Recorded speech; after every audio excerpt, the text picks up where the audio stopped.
Man, I miss playing football.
Let's do this.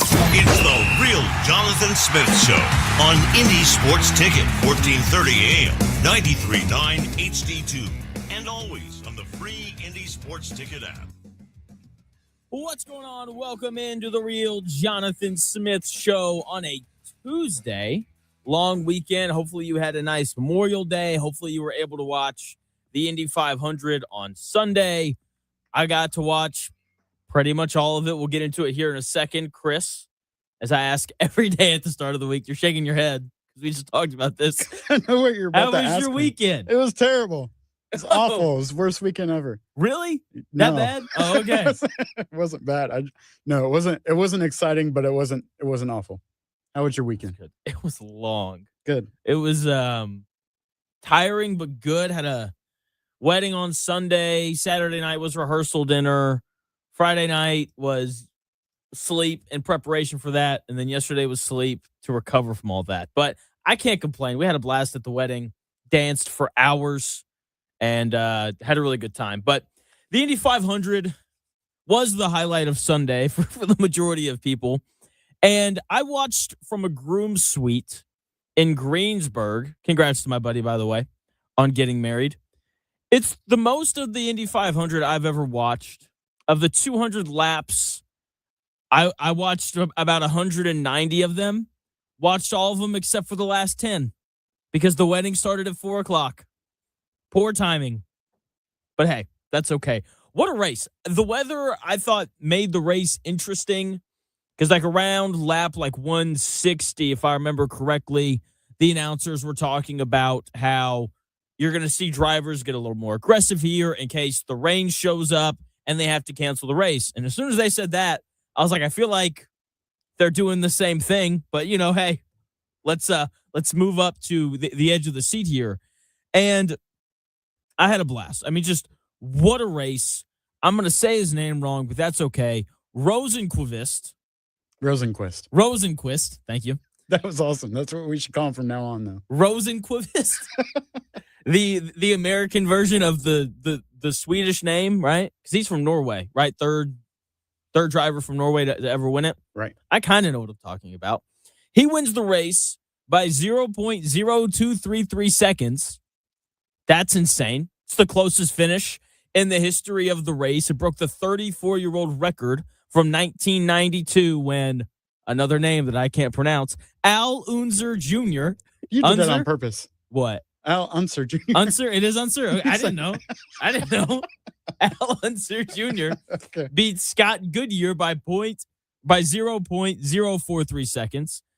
Rosenqvist, I think, cut that legendary margin nearly in half. Okay, I feel terrible for David Malukas. This is his second year in a row where he's been the runner-up. That's tough.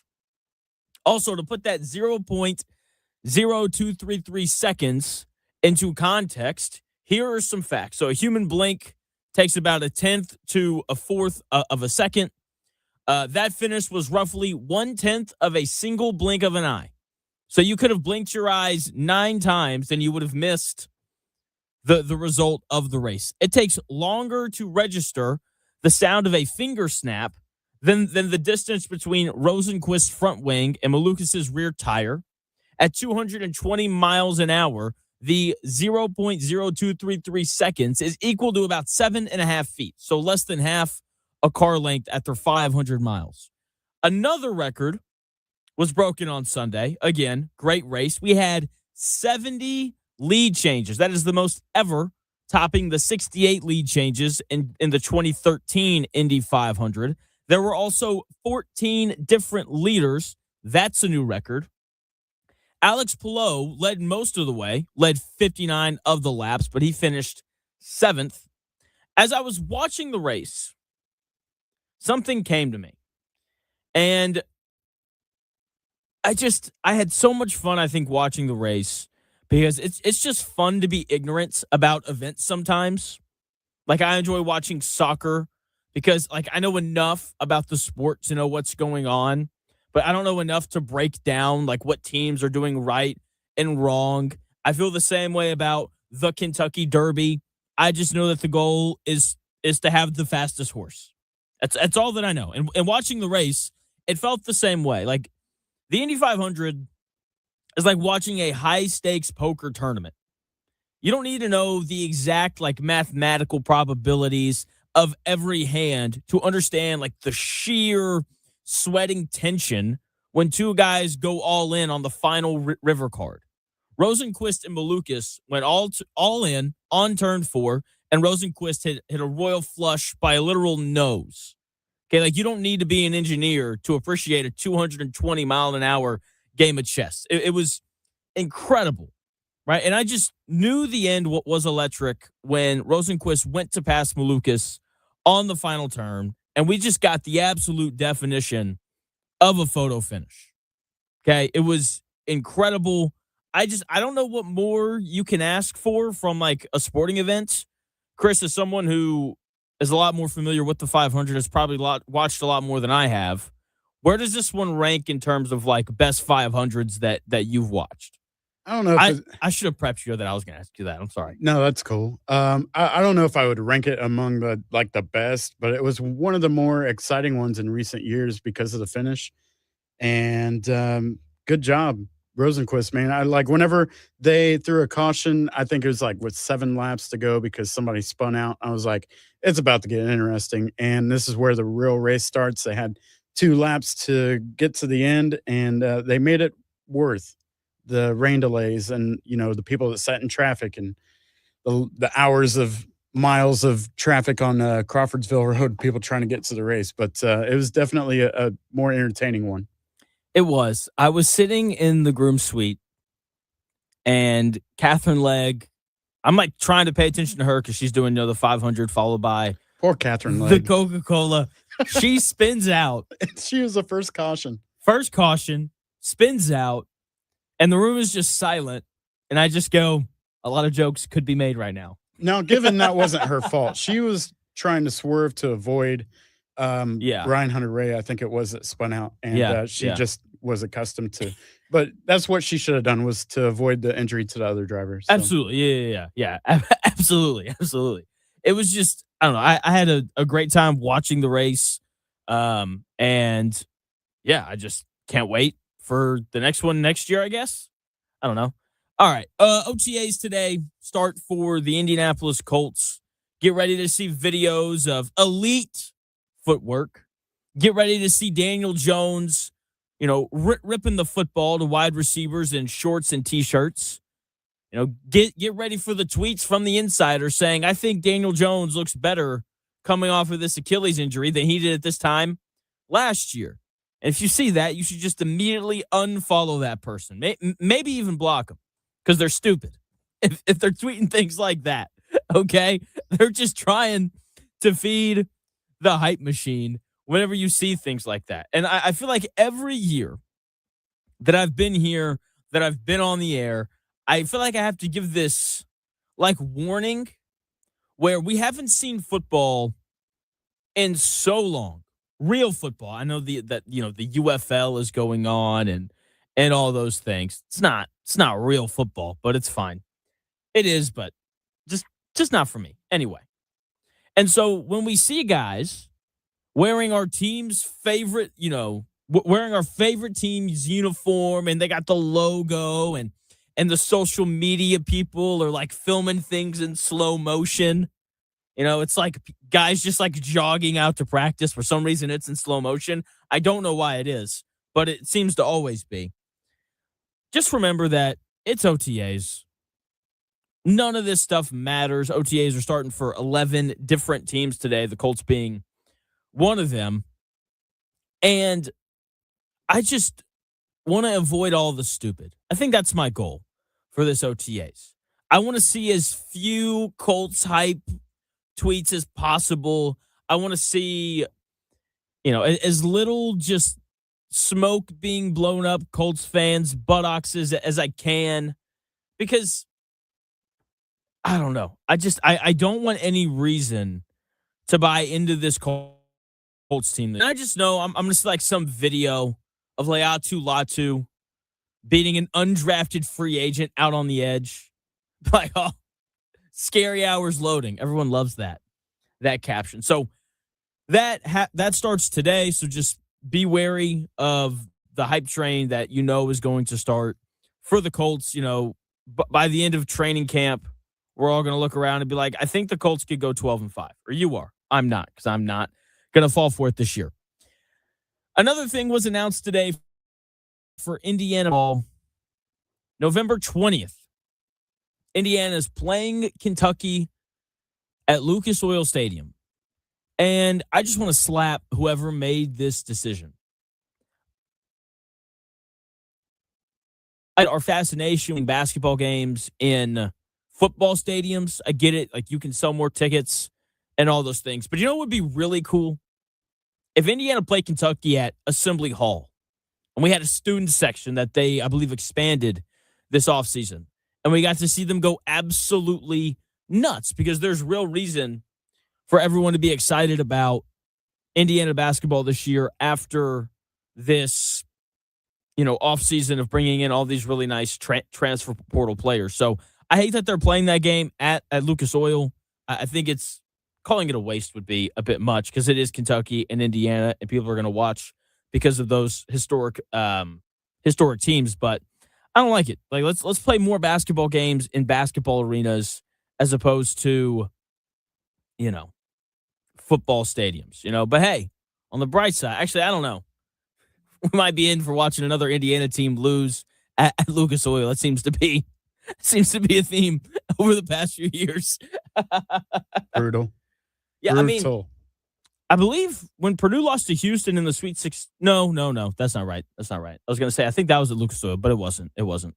Yeah, just crazy stuff. Chris, did you watch much of the pre-race stuff on Sunday? Yeah. What'd you think of Danica Patrick? She's a tough cookie, man. She's got some muscles on her. I mean, what, what? Can you be more specific? What are you trying to? So we were sitting in the groom suite, we're watching, and it took me a minute. I was like, "That's Danica Patrick. What in the world?" Yeah.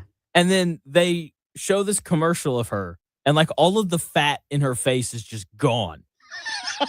Like, she's on something, Ozempic, some other OBG1. Is that what it is? You don't even know what she was advertising. You were just focused about the fat on her face. Yeah, I was like, she looks so incredibly different. I guess. She looks, I don't know. She looked kind of sick to me. I think she looks a little muscular than she used to, but no fat in her face. I'm telling you, if you look at it, you're gonna be like, oh my gosh. I don't know, man. She's got no fat in her face anymore. I don't think she looked awful. She knows what she's talking about. I don't know. Yeah. Not saying she didn't know what she was talking about. She absolutely does. I'm just saying, maybe eat like a couple more sandwiches. That's all I'm saying. You need to put a little bit of weight on. It's okay. I get everyone wants to be skinny now, and we're ripping the needles for Ozempic and those kind of things. But like, she probably doesn't make the money that she used to either. So if she's hungry, then we should feed her. We should. You're working for Fox. I think you can afford some sandwiches. Yeah. I was just saying. I would hope so. I was just looking at her. I was like, this is brutal. I didn't think she looked bad.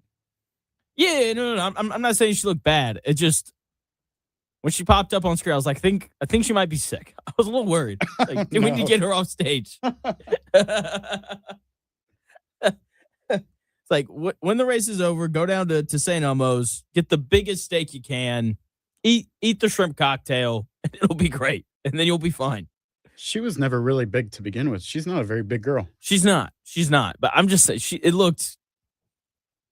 I'm just saying, like, during the break. She looked hungry. She did.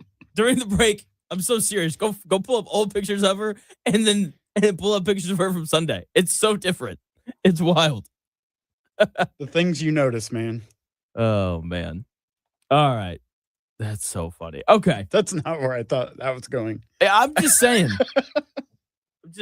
Okay. All right. Oh, really not weird day today, but because we're coming back off of a long weekend, we got to do JonathIN, JonathOUT. We're going to do that at 1 o'clock as we always do, coming off of the weekend. We got Top 10 Tuesday. And as I was watching the 500, I was just thinking about like what are the best big sporting events to watch? Because like there are some things where you don't watch the full season. Like you're really just tuned in for the big game or the big match. So for Top 10 Tuesday, we're ranking the 10 best events in sports. And let's just say America's biggest game of the year, it's getting a little bit of a reality check. The Super Bowl is incredibly overrated. We're going to talk about that. The Indy 500 made my list. I'll tell you where it's at in 4 minutes.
If it's in today's sports world, it's here. The real Jonathan Smith Show on Indy Sports Ticket 1430 AM, 93.9 HD2, and always on the free Indy Sports Ticket app. Welcome back to the real Jonathan Smith Show here on Indy Sports Ticket. Thanks for tuning in. No matter how you're tuning in, YouTube, X, the Indy Sports Ticket app, 1430 AM. No matter how you're tuned in, it is greatly, greatly appreciated. It is Tuesday, which means we got to get into Top 10 Tuesday. Counting down. Oh, yeah, that's right. I forgot about this. Top 10 Tuesday.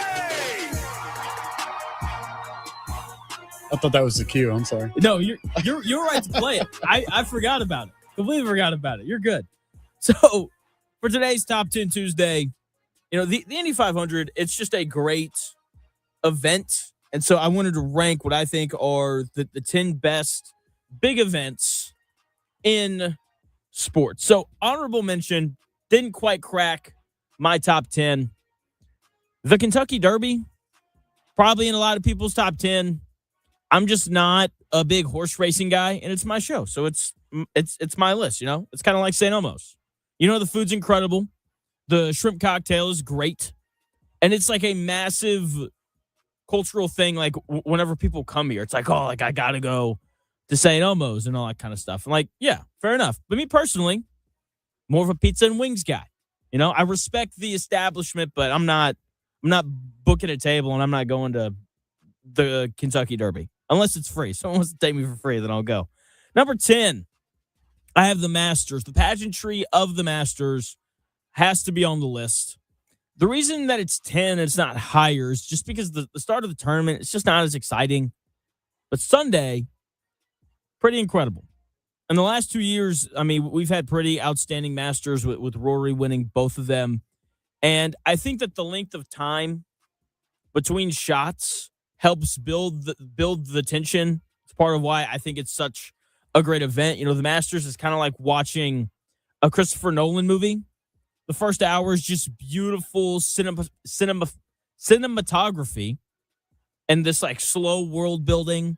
But you stick around because, you know, that the final 30 minutes are going to absolutely blow your mind. So number 10, we've got the Masters. Number 9, the Super Bowl.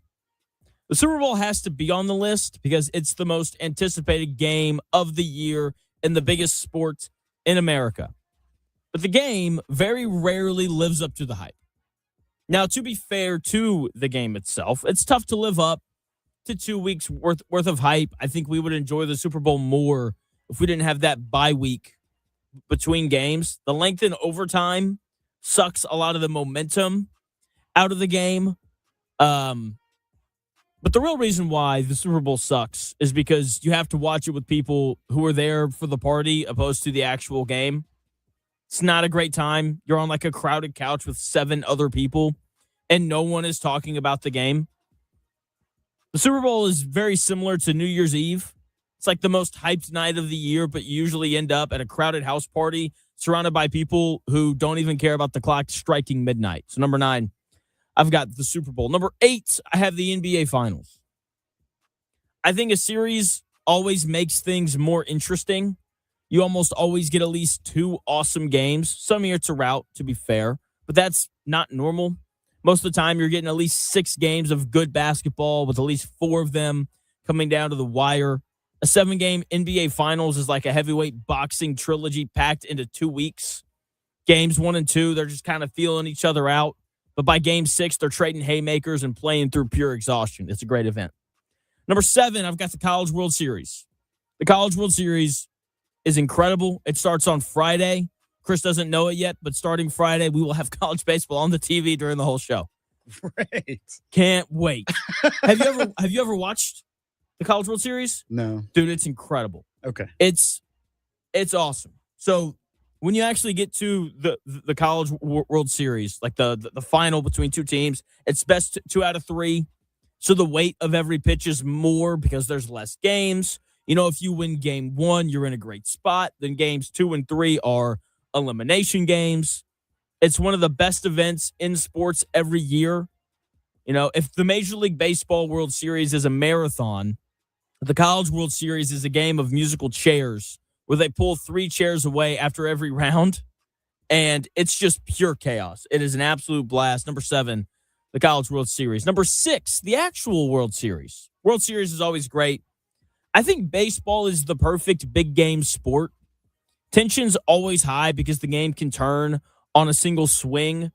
And even when like a guy rolls over, you relax a little bit. The shortstop fields the ground ball, and then they sail it over the first baseman's head. And all of a sudden, your anxiety's really high again. Tension is constantly building because you're waiting 20 seconds between every pitch. It's an easy game to understand. Everyone's going to get a chance because at some point you got to throw the ball over the plate. It's like the sports equivalent of a horror movie. It's not the monster jumping out that necessarily gets you. It's the 20 seconds of dead silence in the dark right before it happens. Every pitch is a creaking floorboard. So at number 6, I've got the World Series. Number 5, I've got the Final Four. It's one of the best events on the sports calendar. We have an entire month dedicated to getting to that point. Even non-basketball fans look forward to it. It's high-level basketball. It's random heroes that are being made during the Final Four and during March. It's a unique event in that, everyone in the Final Four is playing their best basketball of the year because in order to win 4 games in the NCAA tournament, you have to be playing incredible basketball at that point. Okay, the Final Four is like a rock festival where every band on the main stage is playing their absolute greatest hits back to back. There's no warm-up acts left. There's no St. Peter's or anybody left. It's the best teams playing at their best on the biggest stage. Number 4, I've got the Indy 500. It's a unique event. I think the first 25 laps are interesting as everyone kind of spaces out. What? What's so funny? What's so funny, Chris? You're dying over there. What's so funny? I'm good. I promise. Okay. All right. Everyone starts spacing out. Then you have 125 laps of going through the motions, barring any crashes or anything like that. Didn't feel like we had that many this year. Okay. And then you have the final 25 laps that are incredibly intense. Like you're just constantly waiting for someone to make a big move, and it makes for an excellent event. The 500, I would compare it to a slow cooker that turns into a microwave. You kind of let it simmer for a couple hours, but those last 25 laps are pure high voltage chaos where everything melts down in seconds. So I have the Indy 500 sitting at number 4. Number 3, I have Olympic swimming. I love watching the swimming events at the Olympics, especially the ones where they're swimming a shorter distance and every swimmer is balls to the wall trying to go as fast as they can for 100 meters or 50 meters or whatever it is. The relay races are intense as well for the exact same reasoning. It's a great event. Number 2, the 100-meter dash. It's 10 seconds of intensity where every step matters. Plus, let's just be honest. The title of fastest man in the world is one of the coolest titles that you can hold.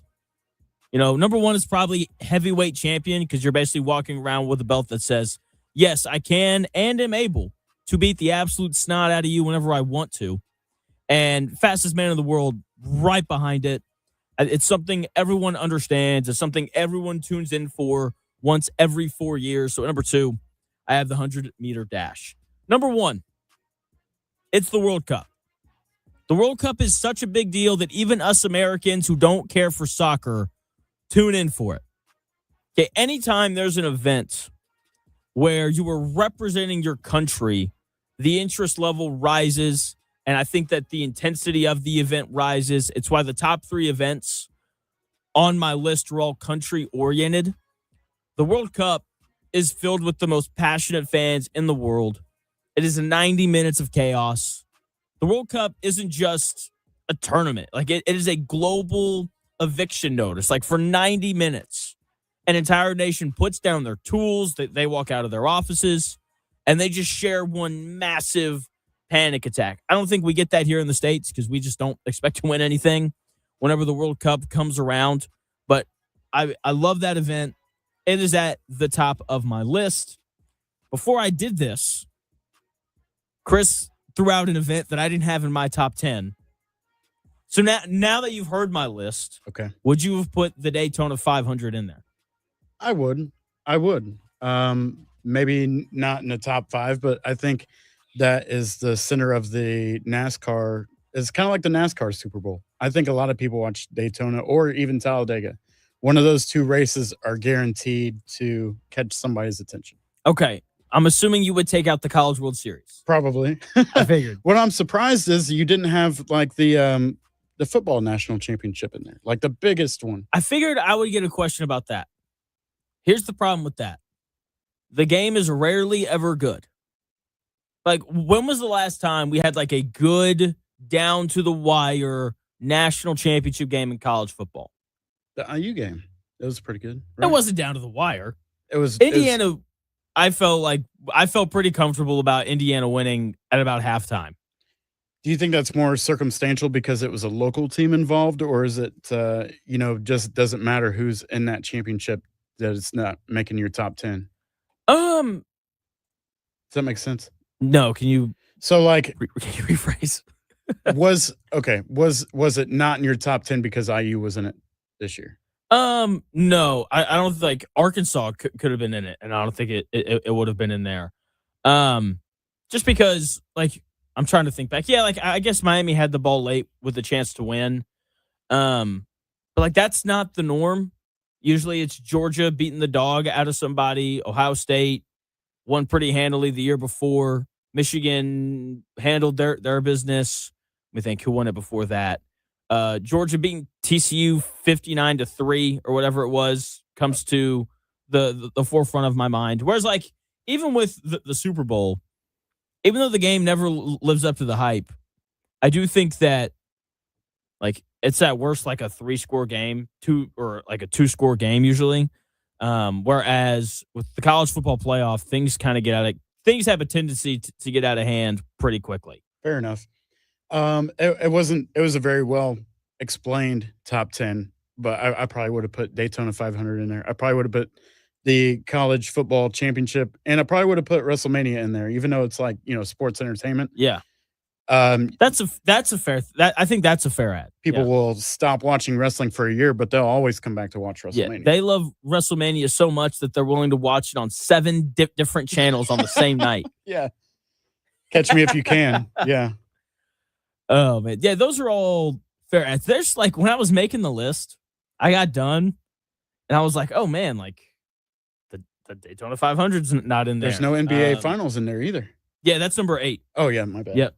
Yeah, come on. I wasn't going to make it. Come on now. You've been with me for a month and a half. That was dumb. And I think you should have been like, yeah, that's going to be in there somewhere. Right.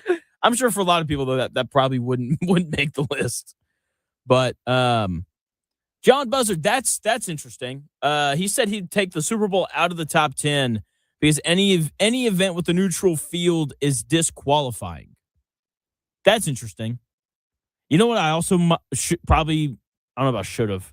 Have you watched the Women's College World Series? No. The Softball World Series is great. It's so good. This has always been stuff that's on at the bar. It's just never stuff that I've paid attention to. You know what I mean? Like, it's on. People, I get why people watch it. It's just never caught my attention. Yeah, college baseball and softball are incredible. Like, because I think part of what makes college football so much fun is you think that because they're younger players, they're a little more liable to, like, make mistakes, turn the football over or whatever. But the gap in talent is so big that doesn't really happen as often as we think that it does. Whereas, like, the gap, I feel like, between the best college baseball teams and the best college softball teams compared to, like, college football is just a lot shorter. Heath with a great question. Where does the Tour de France rank? That was another one that I had to leave out. It's a good one. I don't know. It's like if the Tour, this is probably dumb, but like if the Tour de France was like one day, then like it would probably be higher. It's kind of got the same thing with the Masters, where like the reason why the Masters is number 10 is because it's a 3-day event and the momentum at the beginning just isn't the same as it is at the end. So that's why I don't. That's why I don't think the Tour de France makes it. And plus, I feel like that's how I am. Maybe I'm weird. It's very possible. The Tour de France, I think, I don't know, like I never find myself sitting down to watch it like I do all the other ones where like I'm tracking who's winning and all those things, but I'm not like, oh, like let me sit down and watch these guys pedal, you know? That takes some dedication for sure. It does. Whereas like with the Indy 500, you could joke and be like, oh, you want to watch them turn left 800 times? Ha ha ha ha. Um, like sure, but you're still watching these guys zoom around a track at like 215 miles an hour or whatever it is. And um, so yeah, like that's the thing. So that is my list. Top 10 Tuesday. What I think are the 10 best big sports events I guess not every year because we have Olympics in there, but the 10 best big sporting events that we see. One of them will begin here in about a week. The NBA Finals is right around the corner. The Knicks advance to the finals last night, beating the dog out of Cleveland. But many people have argued that Spurs Thunder is the real NBA Finals. We've got game 5 of that series tonight, and I can't wait.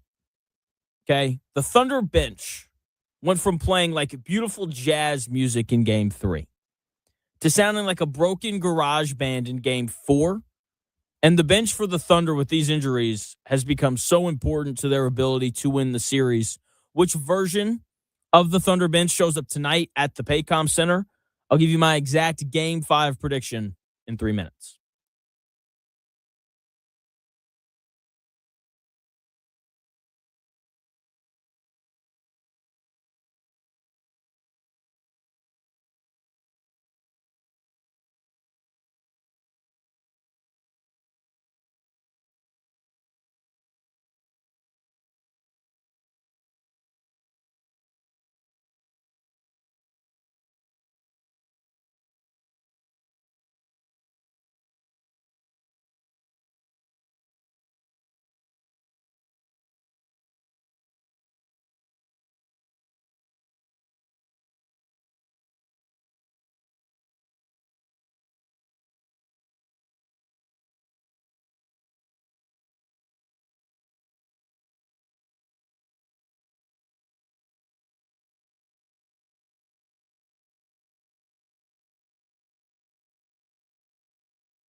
may, one day, be a must-listen for sports enthusiasts.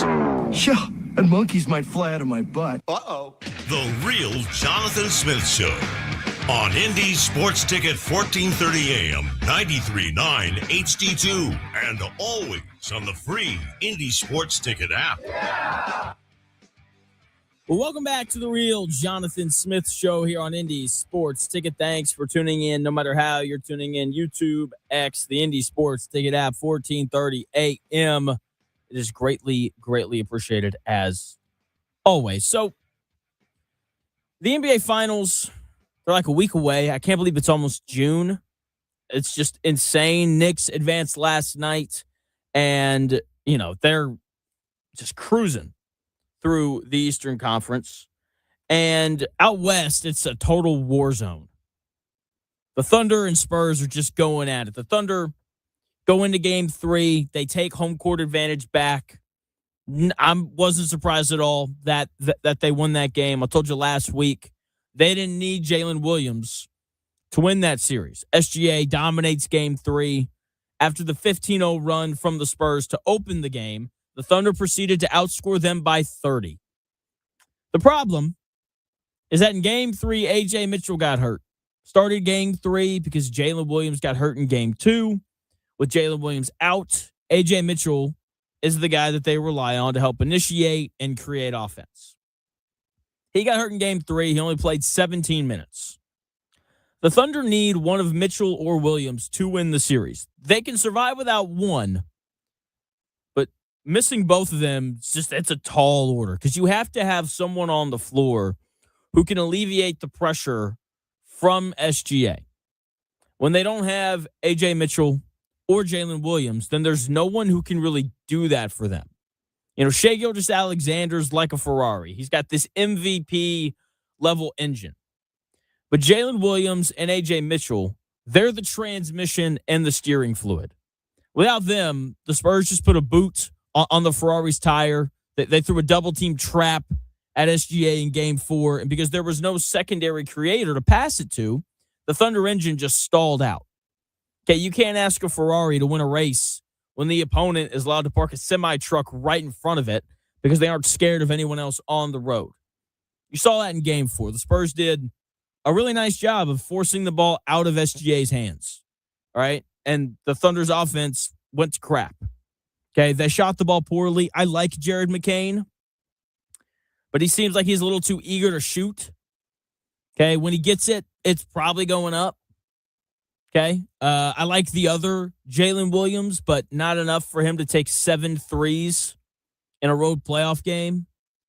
Isaiah Joe was having to dribble. That's not really what you want.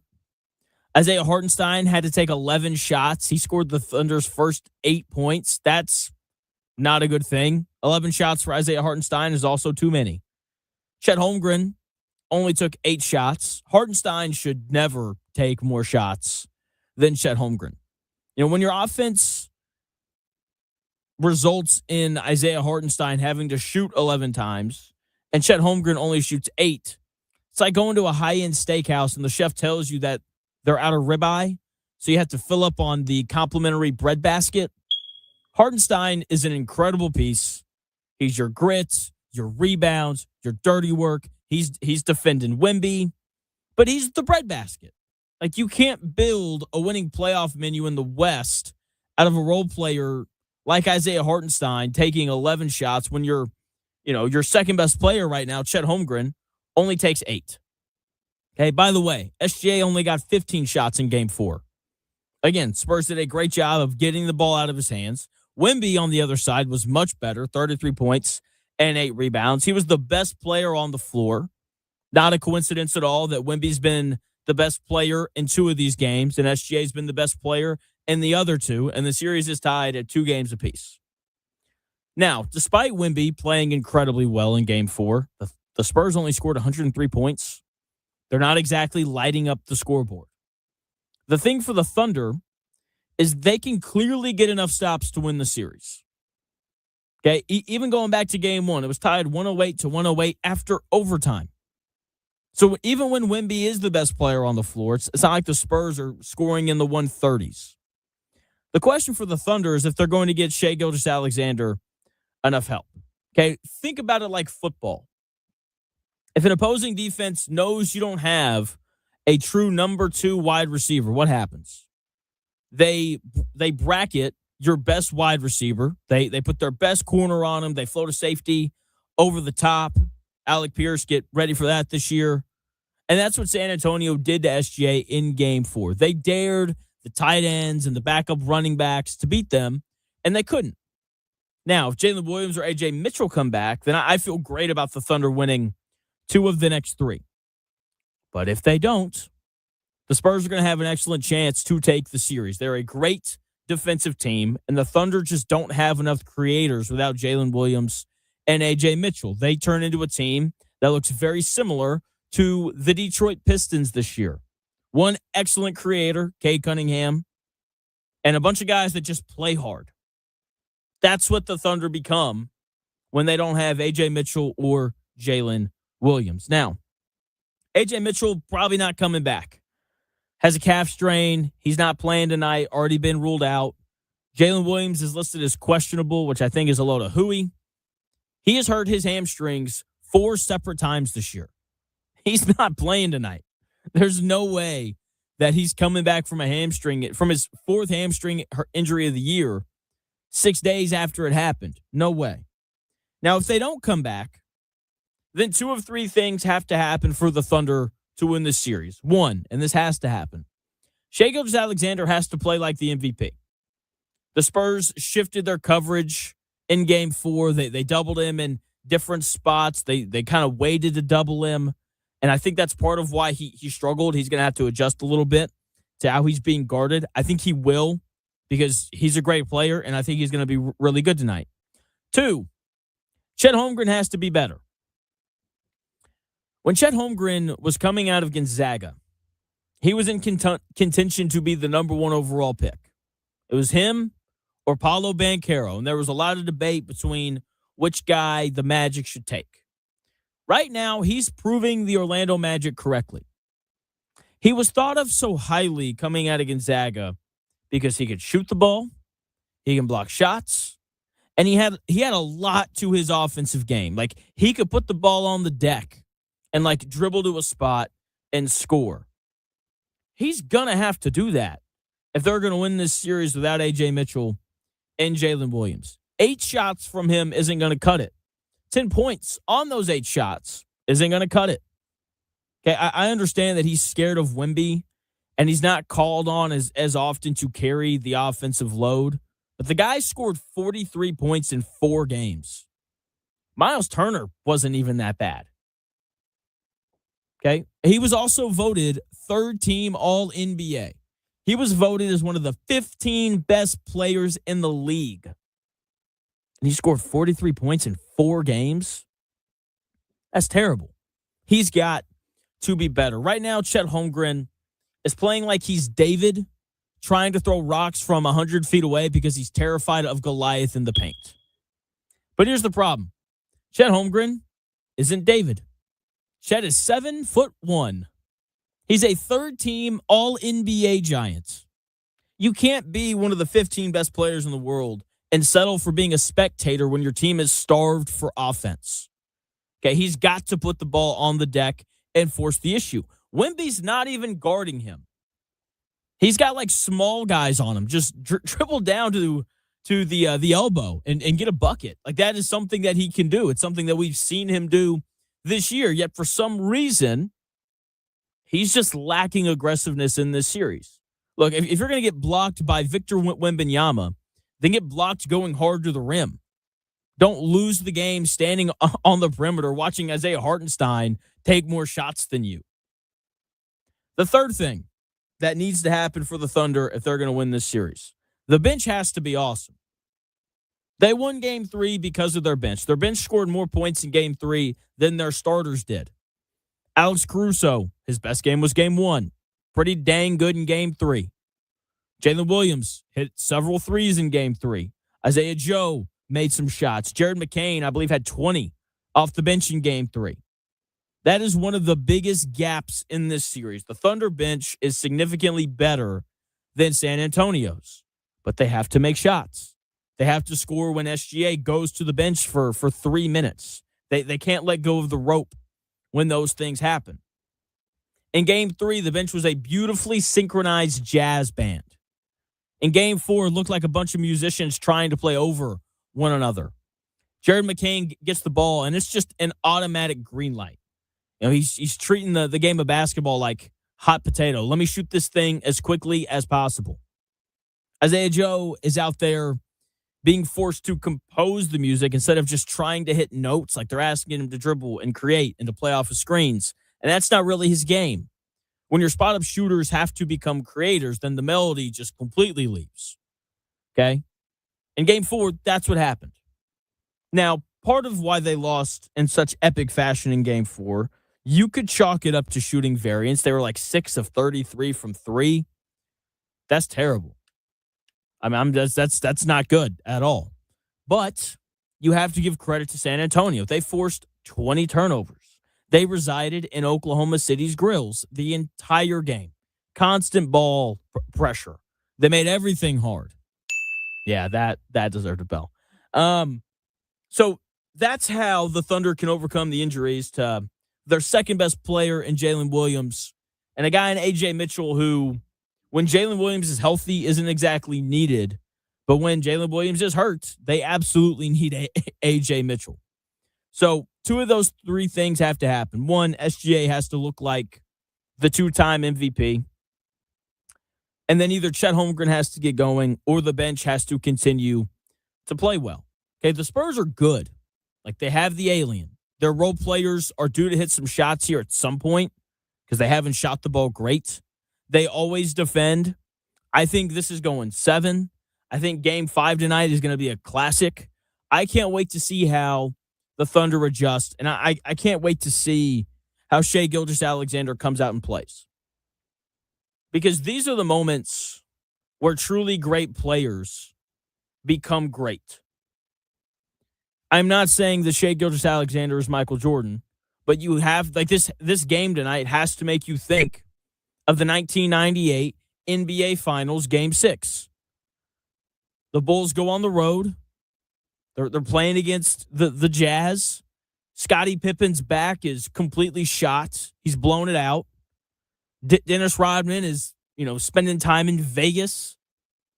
The team is falling apart. If you haven't, watched The Last Dance, go watch it. You learn all this stuff that's going on behind the scenes and how no one's really happy. And it seems like everyone's just ready to be done. And Michael Jordan's just like, yeah, it's fine. Let me just go be awesome tonight, and it'll be no big deal, and we'll just win it anyway.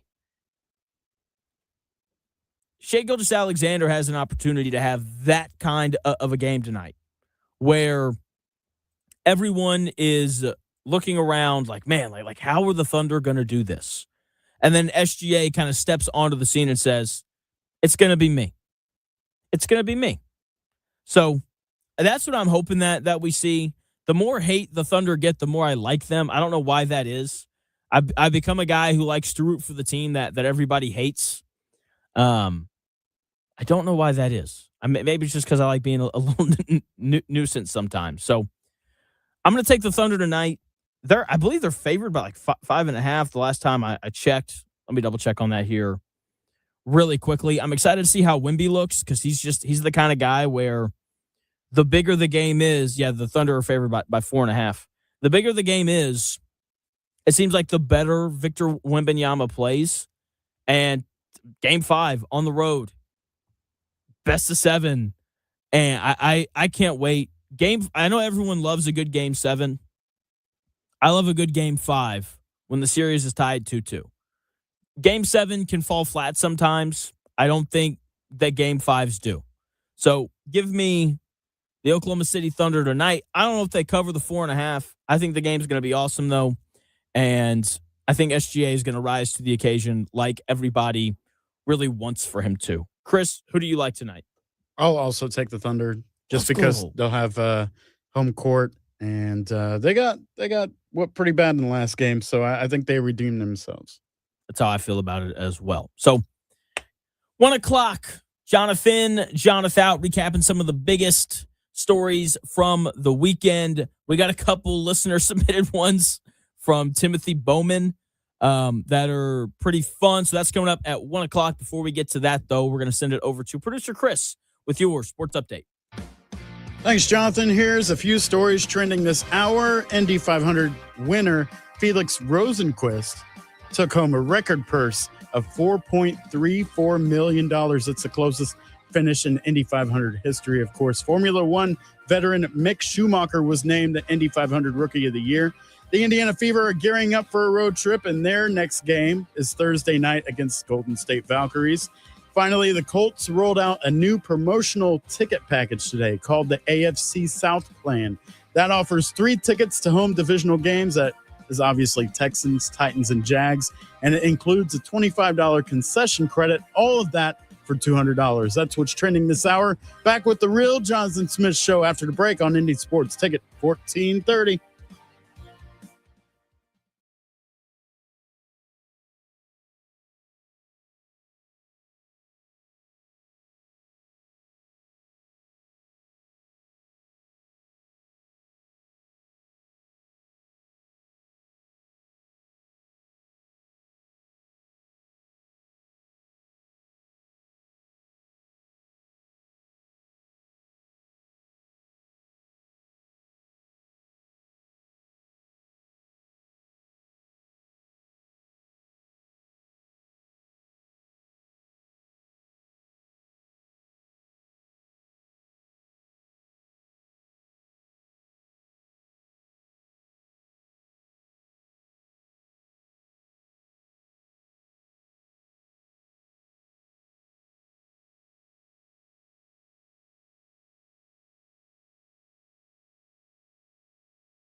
It's the real Jonathan Smith Show on Indy Sports Ticket, 1430 AM, 93.9 HD2, and always on the free Indy Sports Ticket app.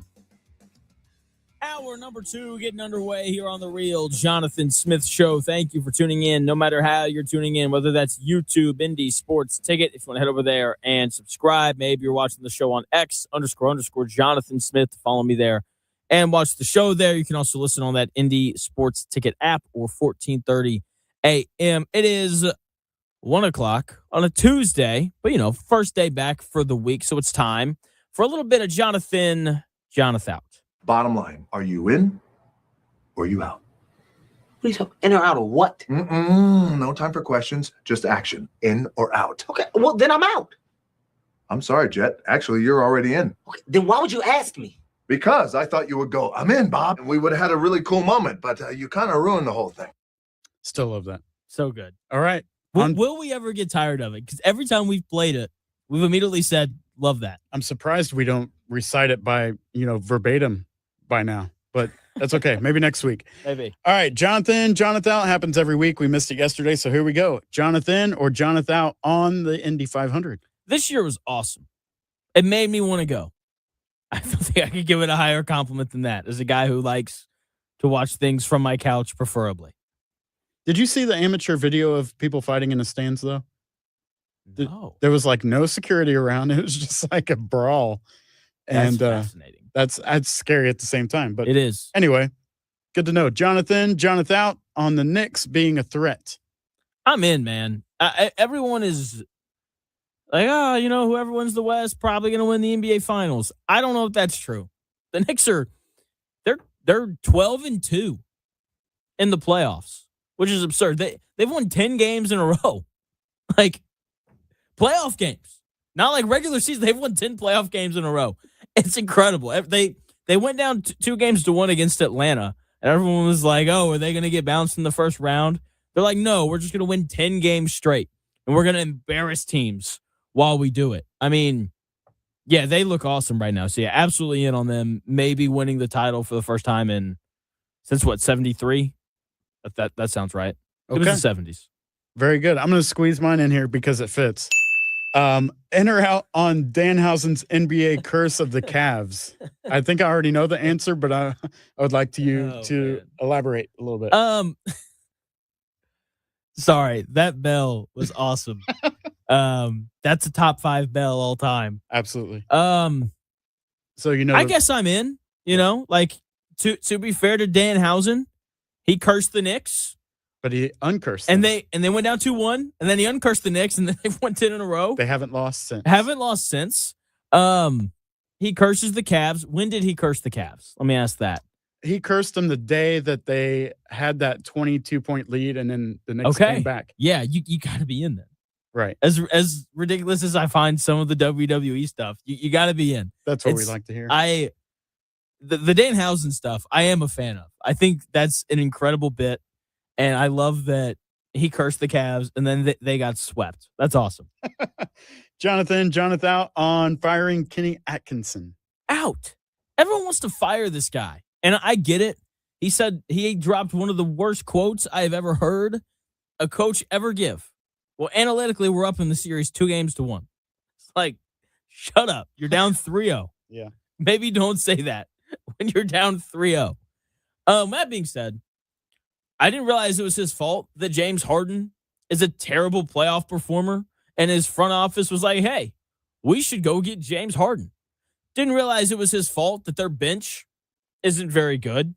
Didn't realize it was his fault that in the 9 years that Donovan Mitchell has been in the NBA, he hasn't improved as a playmaker. Didn't realize all of that was his fault. So, yeah, I would keep him. I think Cleveland fans are very quick to forget that you haven't been to the Eastern Conference Finals since LeBron was on your team. And Kenny Atkinson was part of why you got to the Eastern Conference Finals this year. So, yeah, I'm out on the idea of firing Kenny Atkinson, even though every Cleveland fan seems to want to. So, sidebar on that. Mike Brown, he's the coach of the Knicks, right? Yes. Are you JonathIN, JonathOut on the Mike Brown conspiracy that karma has served itself correctly because he used to coach the Cavs. Yeah, they fired him twice. Right. Isn't that crazy? Yeah. I don't know. I think he just has a significantly better team. I think that's really what it is. Like, the Knicks are just better. They're deeper. They play like 8 or 9 guys, and whenever they play, they all look like they belong. I don't think that was always the case for the Cavs. So I guess I'm out on the idea of karma serving him right. Fair enough. JonathOUT on analytics in general. I'm going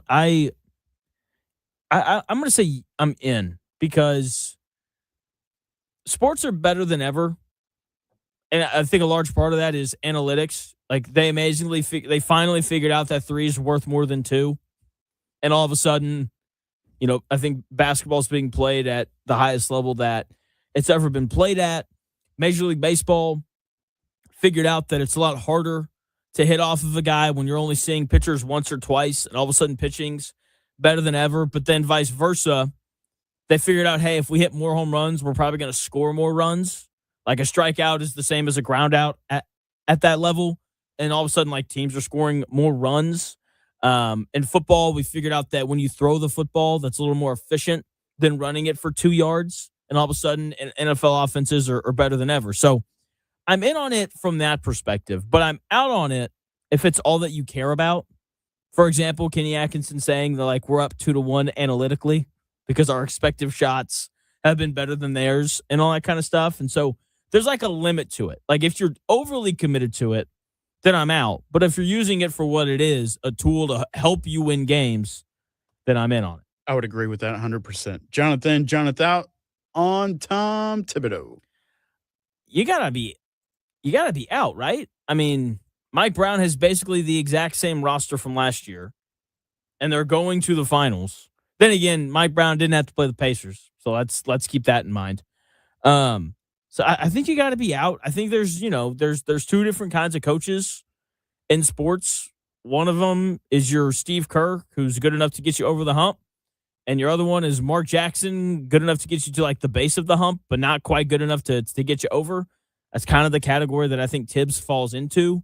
I appreciate that he has a process. I appreciate how tough he is. I appreciate how much he loves basketball. But at some point, you got to be at least a little flexible, and I don't think he's quite flexible enough. I would agree with that as well. JonathOUT on the Juiced Olympics. What is that? That's not what they're called. They're called the Enhanced Games, Oh, but it's the Juiced Olympics. okay. So for those who have missed this, they put on this event in Las Vegas over the weekend, and they basically there's no rules. Like, if you want to take steroids before you swim or you run or anything like that, you are totally allowed to. Like, there is no limitation on different enhancers and things that you can take. I was in on the idea because I was like, oh, like, we're going to have dudes running like 8-second 100-meter dashes, and guys are going to swim at just an incredibly fast pace and all these things. But then, like, only one world record got broken. It was in like the 50-meter freestyle swim. And I think it was by a guy who like didn't even use any PEDs and things like that. And so you'll like this part. This is why I wanted to bring this up. Okay. Do you find it a little fishy that we allowed all these guys, these great athletes, to use PEDs, yet none of the world records got broken? That's pretty wild. I would think that would enhance your ability to break records as well. That's what I would think. Unless those other guys are doing drugs too, but they're just not getting caught. Yeah, and so the world-breaking record, had it been somebody that had taken a PED or whatever, does it asterisk or something go next to their name? So there's an exception here because there was a performance enhancer. Probably, I would assume so. There should be at least. I just the runners. They were talking, they're talking through all the stuff that they had used and how they were going to break Usain Bolt's record. They made a pivotal mistake. If you want to break Usain Bolt's record on the track, right before the sounder goes off for you to go, you just gotta rip a line of crack. You just got to do one Because as we know, That'd be pretty wild. crackheads be moving. It sounds dangerous, but I think maybe that would make sports a little bit more interesting. That'd be amazing. You look up on TV and they're just doing crack cocaine live. It's like the flashy star from Super Mario Brothers. Ding, ding, Seriously, ding, ding, yeah. ding, And they're just moving. I think that'd be a great idea. I think if you want to break the record, That's great. just go ahead and do a quick line of crack cocaine. I can beat anybody now. Oh, man. All right. JonathIN, JonathOUT, another one here on audiobooks. I saw this. I saw two things that sparked this. One thing that I read this weekend was I read it and I did a double take. I couldn't believe it. There are people out there who read books, but they only read the conversations. They don't read like all of the descriptive parts. They only read the lines where the characters in the book are talking. Okay. And I'm like, you're missing out on like 200 pages worth of stuff there. That's kind of important. Like, Yeah. could you imagine reading like Lord of the Rings and you don't know where they are because you're not reading any of the descriptors? Well, You're just like, oh, where'd this naked green thing come from? Like, so I saw that and I was like, not a fan of that. Out on that. Read the whole book, please. And then the audiobooks thing, I saw someone, like there's like that trend where people are like, unpopular opinion. And then they'll say something stupid. So someone was like, unpopular opinion. Audiobooks count as reading books. And I was like, man, you're so close. That's called listening. It's not called reading. It's called listening. I'm glad that you're consuming an audiobook. Like that's great. But that's not the same thing. So I'm in on audiobooks. I like it. But if you like listen to an audiobook and then you're like, I read one book this year. No, you didn't. No, you had someone read to you like you're a child. Thanks for technically clearing that up, Jonathan. Thanks. I'm in on audiobooks because I don't have the patience or the attention span for real books. Okay. But I would need more than just what they're saying to make it all happen. I see what you're saying. Imagine listening to an audiobook and it's only the conversations. It's only the conversations. Just give me the cliff notes, man. That's all I need. At that point. Okay. So you don't like to read? Is that what you're saying? It's not that I don't like to. I just don't have the attention span for it. Like I could sit down and be like, okay, I'm going to read this book. I get 2 pages into it and I start thinking about something else. You should just start. I used to not be a reader. I used to hate reading. And then I was like, I need to read more. They call reading, weightlifting for the brain or whatever. Sure. So just read before you go to bed. Because for me, it's great because it like tires me out. And so I fall asleep faster. I'm not reading like 100 pages at a time. It's like 10 to 20. And then, it, like you said, it wears you out and then you can just go to sleep. That's fair.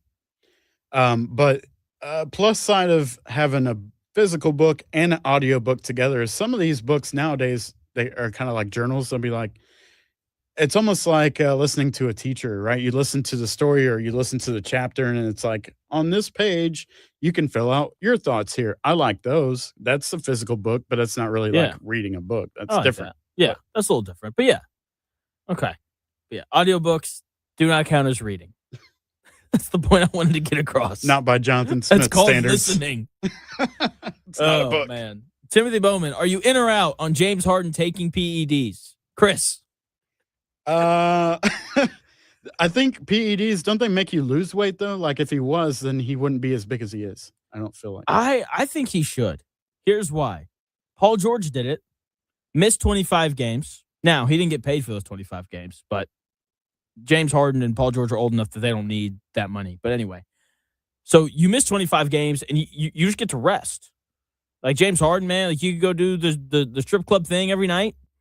And then once those 25 games are up, like you're well rested and you're ready to go for the playoffs. That's what Paul George did. I don't think that was his goal, but that's what happened. And then he played really well. that's fair. Yeah, when you put it like that, yeah, maybe he should. But again, I don't know. He'd contribute a lot of factors like his age and duties. wear and tear. He's not the James Harden that he used to be. He's not. I don't even know if taking PEDs would make that any better anyway. You know what I mean? I'm with you. I'm Okay. with you. Would you be in or out on the NBA starting the P League, Pudgy League, for players 36 and up? Would James Harden be a starter? They're gonna have to draft at Vasa. I think, Vossley, yeah. I think that's just called the Big Three, Ice Cube's League. You know what I'm talking about? Sure. But yeah, James Harden would be a starter, I think, pretty easily. For sure. That could be entertaining for sure. The idea of the Pudgy League is so funny. Would it be like half court or would it be full court? Probably have to be half court. You know what I mean? Probably got to be half court. Like they're not running You know? anywhere. Take back on rim. That's it. Oh man. Jeez. The James Harden jokes are so great, and we will read every James Harden joke that's legitimately funny. The Pudgy League is great. That's a great idea. It's like you have to be overweight. Like your BMI has to be above a certain percentage Right. for you to be allowed to play. You have to weigh at least this much to be a part of the league. Oh man, that's it's just hysterical. Last in or out, because I just thought of it. You know, Okay. that ties in with the Indy 500. Are you in or out on drinking milk in victory lane, or would you pick something else? I'm in. I think that's a great thing, right? Like you have to hold the tradition that's been going on for forever now, right? So I like it from a tradition standpoint. I like it from a. Do you know what the best thing is for you to drink after you work out? Is it milk? It's milk. Okay. It's like because it's got more specifically chalky milk. Chalky. to be more specific. Yeah, because it's like the fats and the proteins and the sugars that are in milk. There's also water in milk. And so it kind of checks a lot of the boxes of what you're supposed to have after you work out. And like driving those cars for 3 hours has to be just an incredible workout. So yeah, I'm a fan of it. I heard a stand-up bit the other day that only makes me like it more. The bit was basically like when you're a baby, like you drink a lot of milk, and then once you age out of that, your life's goal is just to drink as much milk as possible. Like milk in your cereal, coffee in the morning, you're putting milk in it, and so on. So, but yeah, the guy who does it, it was incredibly funny. Way funnier than what I just made it sound like. But hey, you know. Very good. All right. I'm in on that too. Yeah. So John Buzzard says that we should call the P League, the Pudgy League, the DBA, the Dad Bod Association. Interesting. I think that's just called any church league. I think it's just any church basketball league. Yeah, that's Sunday afternoon after church league. Oh man. Or Tuesday night church league. So when I lived in Murfreesboro, when I was a child, you know, like there's, you know, they have like kickball leagues and those kind of things. There's a beer drinking kickball league. Oh yeah. And yeah, and like the goal of every game is for it to be tied after 7 innings. Because instead of playing extras, they have like a beer chug off. Oh wow. It's like whoever drinks more beer wins. It's incredible. Never heard of that. That's Yeah. good. I Yeah. like it. Some southern craziness. I don't know. Even though I don't know, I can see people around here doing that as well. So a lot of stuff going on in the world of sports. JonathIN, JonathOUT. We love having a good time on the show, and that segment is always a good time. We talked a little bit about the Knicks and the Cavs. The Knicks sweep the Cavaliers in the Eastern Conference Finals to punch their tickets to the NBA Finals. And we have to talk about the exact moment a franchise officially quit on national television. I'm going to pinpoint one play from Game 3 where the Cavaliers mentally checked out of the hotel and called their travel agents in 3 minutes.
The best takes. Maybe. The Real Jonathan Smith Show on Indy Sports Ticket 1430 AM, 93.9 HD2, and always on the free Indy Sports Ticket app. Welcome back to the Real Jonathan Smith Show here on Indy's Sports Ticket. Thanks for tuning in, no matter how you're tuning in, whether that's YouTube, Indy Sports Ticket, if you want to head over there and subscribe. You can also watch the show on X__Jonathan Smith to follow me there and watch the show there. You can also listen on that Indy Sports Ticket app or 1430 AM if you're driving around the Indianapolis area. So the Knicks sweep the Cavaliers, dominate in Game 4. That game was not close. And it's not surprising because you saw the Cavaliers quit at the end of Game 3.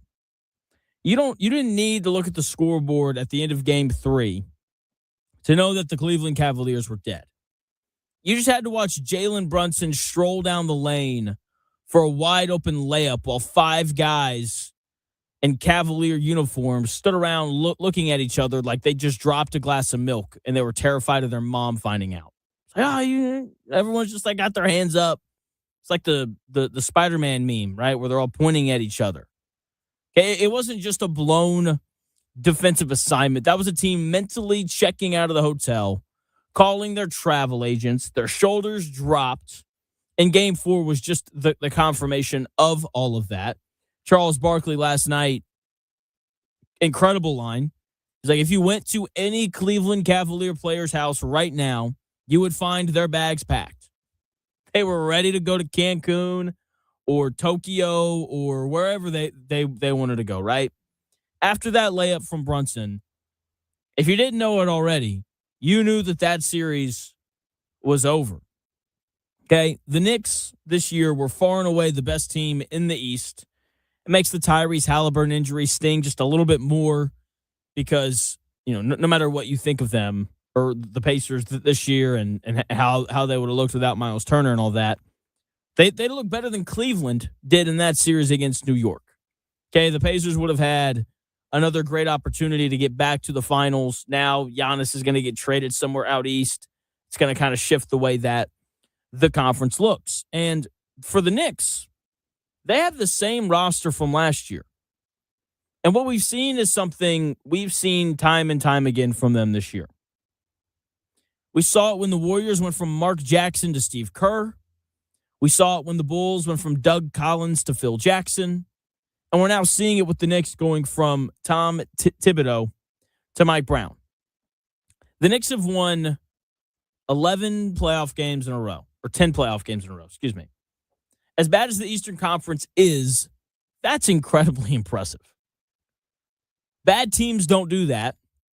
And the Knicks have won all these games because their offense has been special. Whether it's Brunson creating, Karl Anthony Towns turning into a point guard for a few games, Mikal Bridges not missing. At one point, he had hit 69 out of 100 shots in the playoffs. That's just incredible.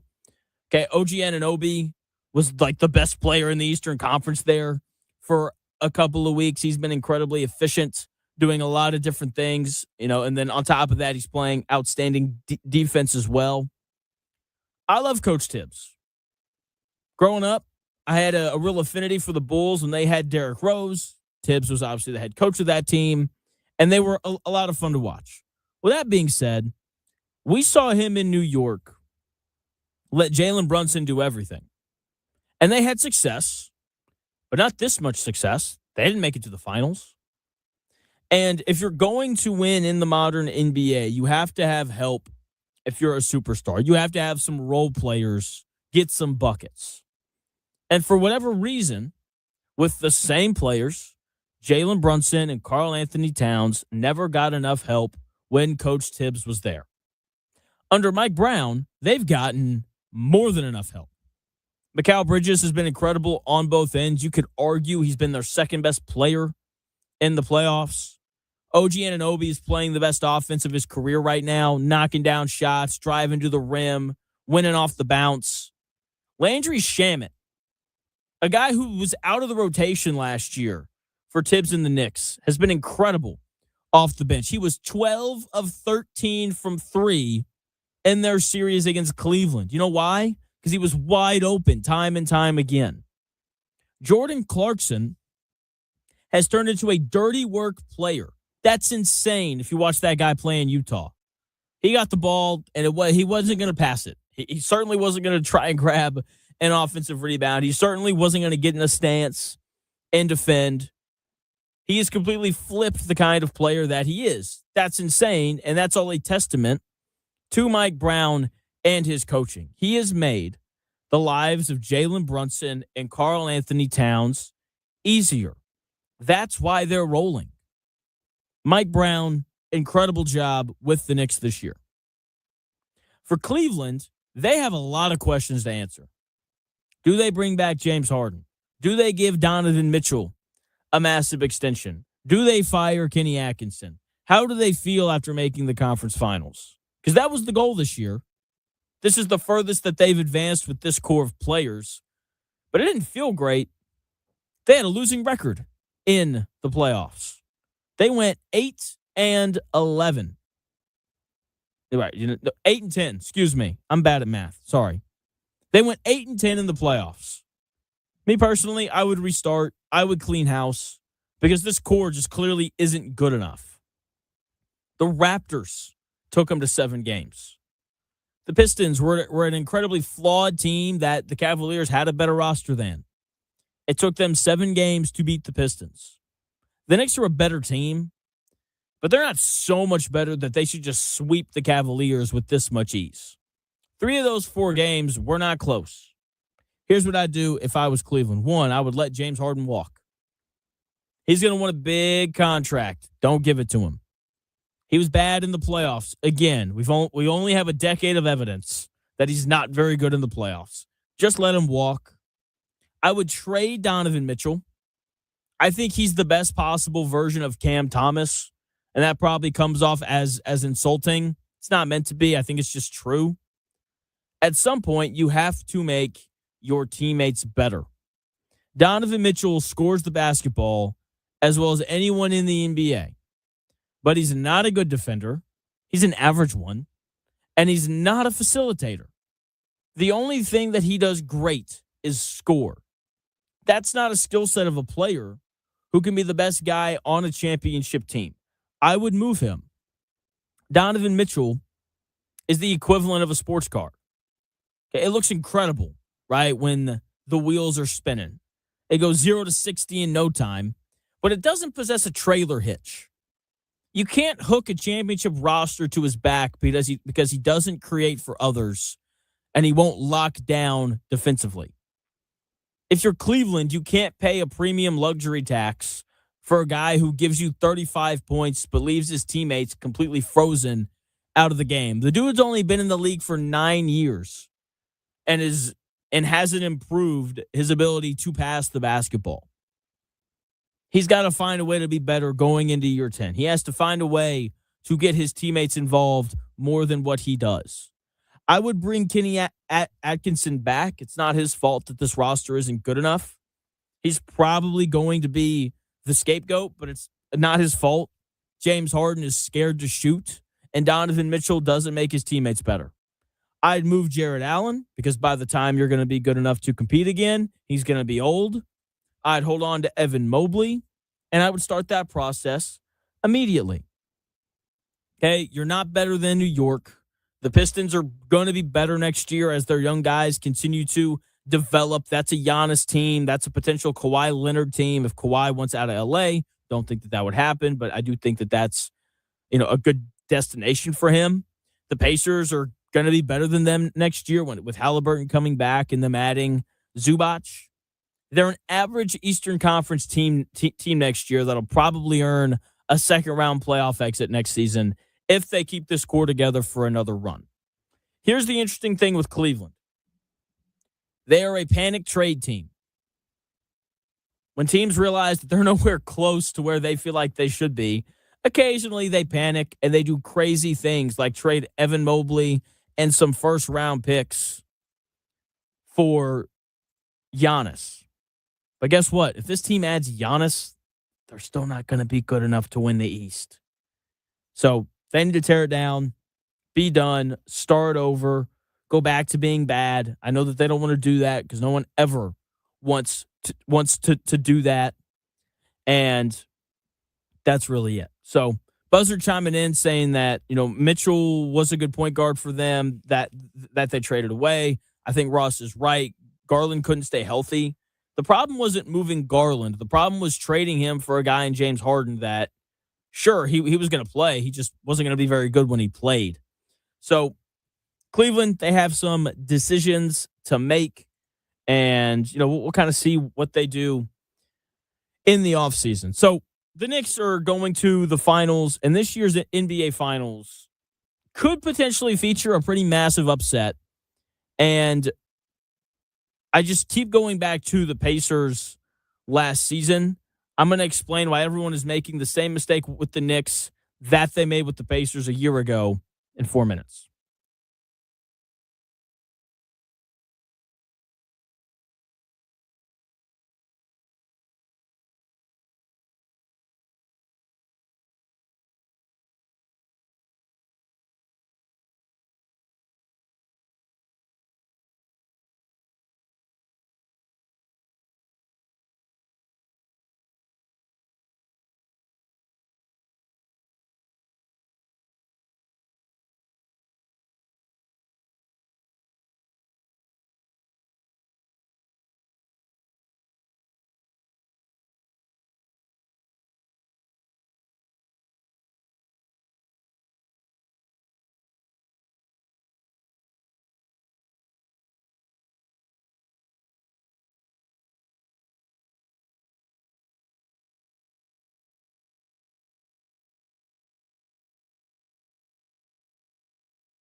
The real Jonathan Smith Show on Indy Sports Ticket 1430 AM, 93.9 HD2, and always on the free Indy Sports Ticket app.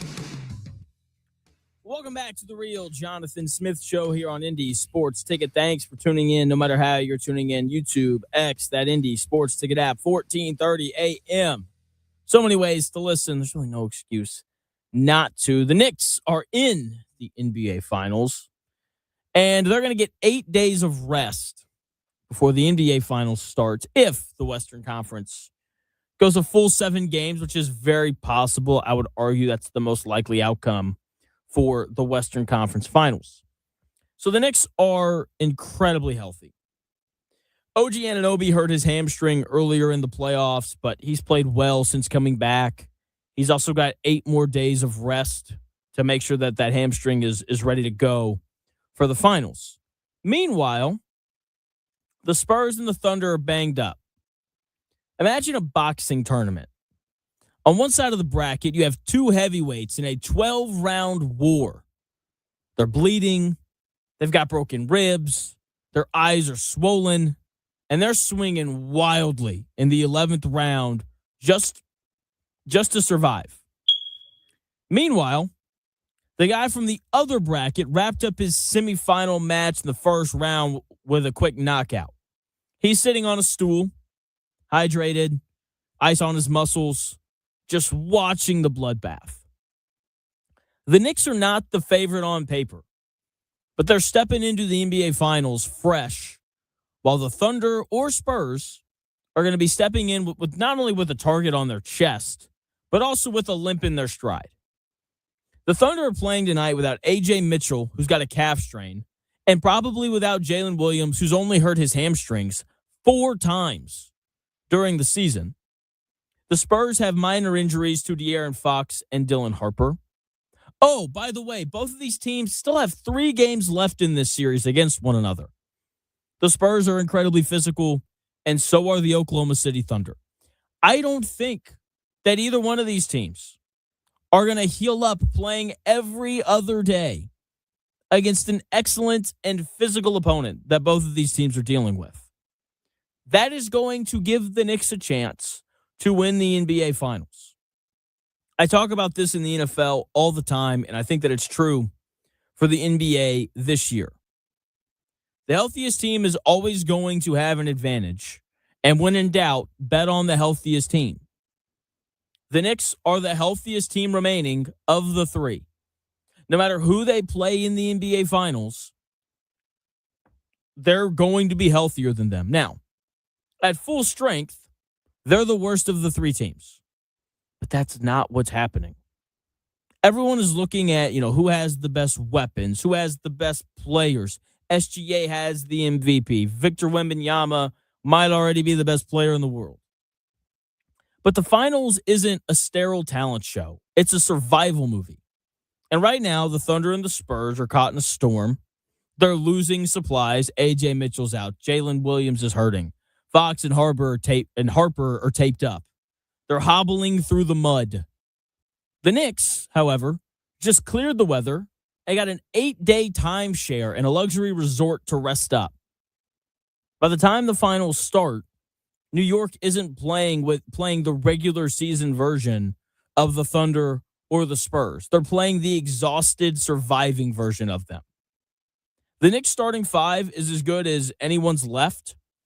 Their bench is playing really well right now. I think we're going to get another great NBA Finals this year. Let's go back to last year. Everyone was like, oh yeah, Thunder Pacers, Thunder in 5. Cute little run here from the Pacers. And then it goes 7. And if Tyrese Halliburton doesn't get hurt, then who knows what happens. I know it feels like the Western Conference Finals is the NBA Finals. The Spurs and the Thunder are the 2 best teams. But I'm not so sure that whoever wins the West is going to win the whole thing. Jalen Brunson is as good as anyone in the NBA. I'm not picking them to win the finals, but they're going to have as good of a chance as the Pacers did last year when everybody wrote them off. Don't forget that. Everyone gave the Oklahoma City Thunder the title before that series even started, and the Pacers took them 7 games. If Halliburton hadn't gotten hurt, then the Pacers would have had a great chance to win Game 7. And that's what we're looking at right now. This Thunder or Spurs team, whoever wins the West, is going to come limping in and the Knicks are going to be fully healthy. That's going to give them a chance. So I can't wait for that series. I think it's going to be awesome no matter who plays. We got game 5 tonight between Oklahoma City and San Antonio. It's going to be an awesome game. I can't wait for it. But the best event over the weekend wasn't any of the basketball games. It was the Indy 500. The Indy 500 was incredibly entertaining this year. I watched from a groom's suite in Greensburg. Congrats to my buddy that got married over the weekend. Had a great time at the wedding. I may or may not have boogied on down for about 4 straight hours. It was a blast. I woke up the next day very sore. Still am. But look, I'll be honest. Sunday was the most of the Indy 500 I've ever watched. Of the 200 laps, the race was on for about 190 of them. We missed the end because the ceremony started at 4. That's poor timing, but that's okay. What a race, right? The weather made it interesting. Here comes the part where I say everybody's name wrong. What's up, Chris? You turned your mic on. I had another in or out for you, but it's just whenever you're free. We can do it right now. That's fine. So I'm out on the announcer, like the one particular announcer. I don't know if you got to hear the race while you were in that room. Yeah. You heard I don't know, it was like a British guy or something, right? Yeah. He has a great voice for like F1 racing, but for the Indy 500, it was weird. I didn't like it. Okay. What kind of a voice do you need then? Not that voice. But like the other 2 guys were fine. I know this guy was like a play-by-play or whatever in NASCAR for a while, and I didn't like it. In F1 or like something else, perfect. But not for the 500. I didn't like it. You said the guy with like the British accent? Yeah, he had a lot of energy, but he was like, yo, Rosenquist, whatever. It sounded really weird, dude. Like I just wasn't for it. I wasn't feeling that for the 500. It threw me off. So you in or out on that? Here's Did you hear him? I heard him. Okay. I want to ask you questions about this because I think this is interesting. So F1, so like the branding of all these sports, I think are different. Okay. F1 of like what I would categorize as like the 3 big racing events: IndyCar, NASCAR, and F1. I would say those are like the 3 biggest. Is that accurate? Sure. Yeah. Okay. F1 has like, I'm just gonna say it. F1 comes off a little more pretentious than all the other ones. Sure. F1 thinks that they're better than everybody else. That's kind of the vibe that I get. People that sound British sound like they think that they're better than everybody, even if that's not true. And so I just find it funny that you said that you think his voice fits for F1 when he has a British accent. It's like a bottle of wine to a bottle of beer, the 2 differences. And for the 500, I think that's one of the most American things that could happen in America on a Memorial Day weekend, right? So can we, we need somebody from the deep South. Or what Buzzard says he needs a Hoosier accent. Yeah, put a homeboy in there. That daggone turn forward, whatever. You know what I mean? We need Larry the Cable Guy calling Jim Bob in the stands, dude, or in the booth. We need Larry the Cable Guy in his Mater voice. That would call in make the it so much 500. It just seemed off to me. I wanted to get your take on it, and I forgot to put that in. I think that's fair. I'll be honest. Like there were so many of us watching the race. We were mainly talking like amongst ourselves. But when I did hear him, I think that's a fair critique. He didn't sound like a Hoosier, and it's very much like it's our thing. And so I think the idea of putting in someone like from Indiana, I really like that idea. Actually, I think that's a good idea. You said, I'm not disagreeing with you. I'm just asking as somebody because you're more into racing than I am. You said, I don't want to get your words wrong. You said that the Indy 500 is very American, more American than like Talladega or Daytona. No. I'm asking, yeah. No, I think Indy 500 would be more American just because of the timing and where it's at. Memorial Day weekend That's as opposed fair. to Daytona is like the middle of February and Talladega is just the middle of April or something. Okay. Yeah, that's a great call. The fact that it's on Memorial Day. It's never not been on Memorial Day weekend, Okay. unless like What weather about or like something. the nationality of the drivers? Because like a bunch of IndyCar drivers aren't from America. I don't know the nationality of NASCAR drivers, so I can't speak there. I'm not against it. Some of the best drivers in the world come from out of the US. Yeah, I mean, yeah. they have better opportunities to be better drivers in some situations like that. But I will say I was definitely rooting for Connor Daly to win, local boy. Yeah. You know, not because like, oh, America, but you know, because Indiana boy, and it would have been awesome to see an Indy boy win the Indy 500. Yeah. But I'm not against, you know, just the broadcasting was just, it didn't fit for me. Okay, That's the fair. only thing. That's fair. He didn't do a bad job. It just didn't fit. I think It's almost like whenever you watch like the NFL, right? Thursday Night Football or like some random during the week game, and you have like a woman broadcaster. Not that she's doing a bad job. It just doesn't sound right to me. okay, that's fair. I get it. I get Tell me it. I'm wrong. Okay. I think this is a great bit. I want to keep rolling with this. So the whoever calls the Indy 500 needs to sound like a Hoosier.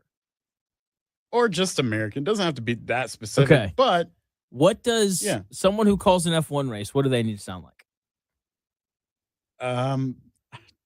like you said, I guess. Foreign. just Someone like a from like little bit of an accent. Yeah. a little bit of an accent, preferably like some sort of like pretentious douchebag kind of Well, one. The majority of F1 races, are they not like out of the States though? They are. There's So there's that only a makes couple sense, in the States. Yeah. right? Yeah. Okay. So So like yeah, I'm with you. there's the IndyCar series and then there's the F1 series. Most of the IndyCar series have a lot of in America races. Yes. So I don't know. And you sound American.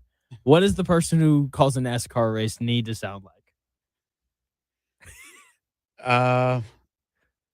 NASCARian. Is that a word? No. What does Uh, that mean to you though? Probably like South. I mean, NASCAR originated, I believe, if not the South, then the Carolinas, and those folks really enjoy their racing, and that voice fits better. Oh. Where do you think NASCAR was founded? Don't ask me that. I'm gonna get it wrong. You know. I'm gonna You get know it the wrong, answer. like you mispronounced. Nope. You know the answer. You know the answer. It's a Mississippi, No. Arkansas. Think about their biggest race. Oh, it's not at Daytona Yeah. in Florida. Founded at Daytona Beach, apparently, Okay. per Google. Yeah, I'm with you though. Like whoever calls NASCAR, like I need you to sound like Mater from Cars.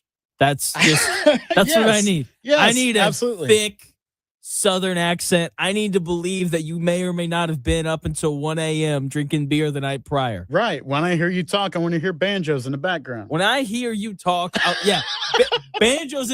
I want to hear banjos and oil. That's what I want to hear. Yes, And absolutely. gears turning. Now you put that voice with like, with FIFA or the World Cup or something like that. Jim Bob doesn't sound right there. My Yeah. point exactly. Like, but they don't do that. Why do we have to do that here? Okay, I think Buzzard's got it. So if you call a NASCAR race, you need to sound like you're from the South. If you call the Indy 500, you need to sound like a Hoosier. If you call an F1 race, you need to sound like Austin Powers. Yes, accurate. That's good. Yeah, Give that man a prize. but no, I think that's such an interesting thing, right? Because we talk about voices like all the time in radio, and it's the same thing for play-by-play. Like I think Kevin Harlan, which I'm biased because he's my favorite play-by-play guy. He's got, I think he and Mike Breen have excellent basketball voices. Excellent basketball voices. I think Mike Tirico has an excellent football voice. Agreed. I think Joe Buck's the same way. Agreed. Sean McDonough has an excellent hockey voice. I don't know why I think that. I think I just associate him with hockey because he's their lead NHL guy on ESPN. So fascinating stuff. Because Yeah. I think you're right. Like I said, they didn't do it. He didn't do a horrible job. It just didn't fit. That's the only thing I was saying. So you said earlier that like you're not a fan of like midweek football games. Whenever you hear a woman calling the game, it just doesn't sound right to you. Yeah, like in the preseason, especially, you'll Yeah. hear women announcers. Not that they're Bad. right. It just doesn't sound right. Exactly. So what sports can women call where it sounds right? WNBA. What else is it? The Women's World Series for Yeah. softball. Okay. Um, just any sport that a woman is playing, apparently. Yeah. Yeah. There was a woman announcer in wrestling for a while, and she did a good job. Okay.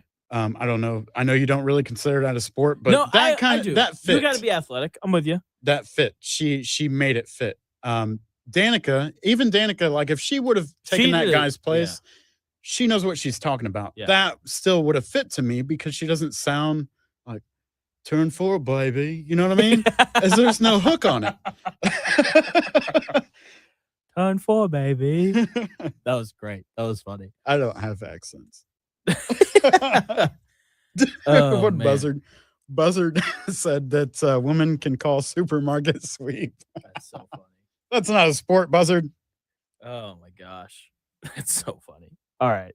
That was a great turn though. Yeah.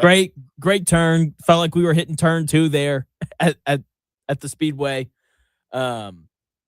Just incredible stuff there. Jeez. But no, I think you have a great point. Certain announcers for certain sports need to have a certain, accent or just kind of feeling whenever they speak. And I think you're right in saying that the guy who called the 500 didn't really have that. Do you think that maybe they gave him that spot because he's familiar with pronouncing the names, or like there That's was a lot of possible. F1 drivers in there? Yeah. Like that makes sense. But I, again, have to say it wasn't an F1 race. Can we? Yeah. Can we find a Not- 500 guy? Yeah. It's a great question. It's a great question. So we'll talk more 500, a 34-year-old record shattered by less than half of a car length. I am breaking down the historic chaos of Sunday's Indy 500, why leading 59 laps got Alex Palou absolutely nothing, and how a wedding ceremony almost ruined the greatest photo finish of my life. That's coming your way at 2 o'clock. But first, we got producer Chris with your sports update. Good teaser right there. Here's what's trending. A few stories for you. Indy 500 winner Felix Rosenqvist took home a record purse of $4.34 million. That's the highest purse ever, the closest finish in Indy 500 history as well. Formula One veteran Mick Schumacher was named the Indy 500 Rookie of the Year, so congrats to him. Indiana Fever gearing up for a road trip, and their next game is Thursday night against the Golden State Valkyries. Forward Maisha Hines-Allen is fully cleared after a left leg injury scare during Friday's game, so good for her. We'll see her on the court. The Colts rolled out a new promotional ticket package today. It's called the AFC South Plan. It offers 3 tickets to home divisional games, obviously the Texans, the Titans, and the Jags. That includes a $25 concession credit, and that's all for $200. So check that out. That's what's trending this hour. Back with the real Jonathan Smith Show after the break on Indy Sports Ticket 1430.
requirements apply.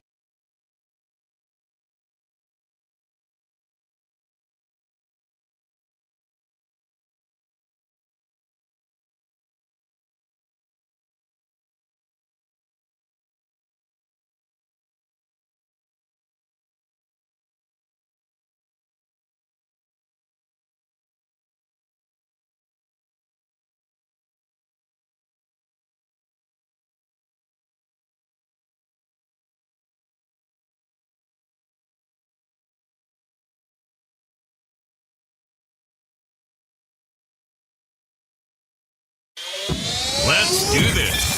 It's the real Jonathan Smith Show on Indy Sports Ticket, 1430 AM, 93.9 HD2, and always on the free Indy Sports Ticket app.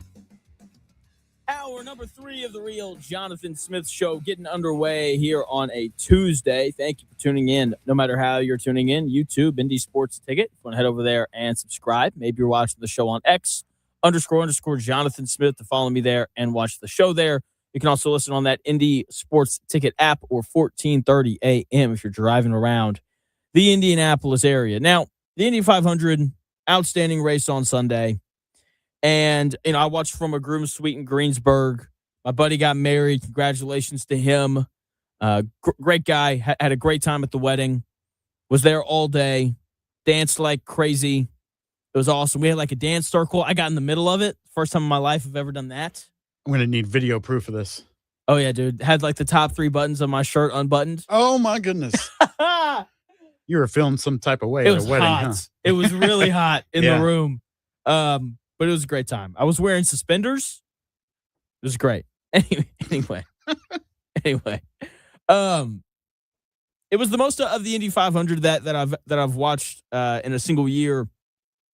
I think of the 200 laps, I think I caught about 190 of them. Missed the end because the ceremony started at 4 o'clock. Poor timing, but that's okay. It's all right. Happens sometimes. But what a race. As someone who is, I'll just be honest, a little ignorant about racing, I found it fascinating. I thought that the weather added some extra tension. You didn't know when the rain was going to come and if they were going to call the race early. So you saw some, drivers become a little bit more aggressive, probably a little bit earlier than normal, which was really nice. Rosenquist won the race by 0.0233 seconds. That's insane. It's the closest finish in the history of the race. Broke the 34-year-old record from 1992 when Al Unser Jr. beat Scott Goodyear by 0.043 seconds. Now, Rosenquist cut that legendary margin in half. This is the second year in a row that David Malukas finished second. That's tough. Tough break. Okay? But at the same time, maybe build a car that's 0.0233 seconds faster. I don't know what to tell you, man. So to put that number into context, here are some facts. That 0.0233 number into context. A human blink takes anywhere from 0.1 to 0.4 seconds. That finish was roughly 1/10 of a single blink of an eye. Incredible. Just insane. It takes longer to register the sound of a finger snap than the distance between Rosenquist's front wing and Malukas' rear tire.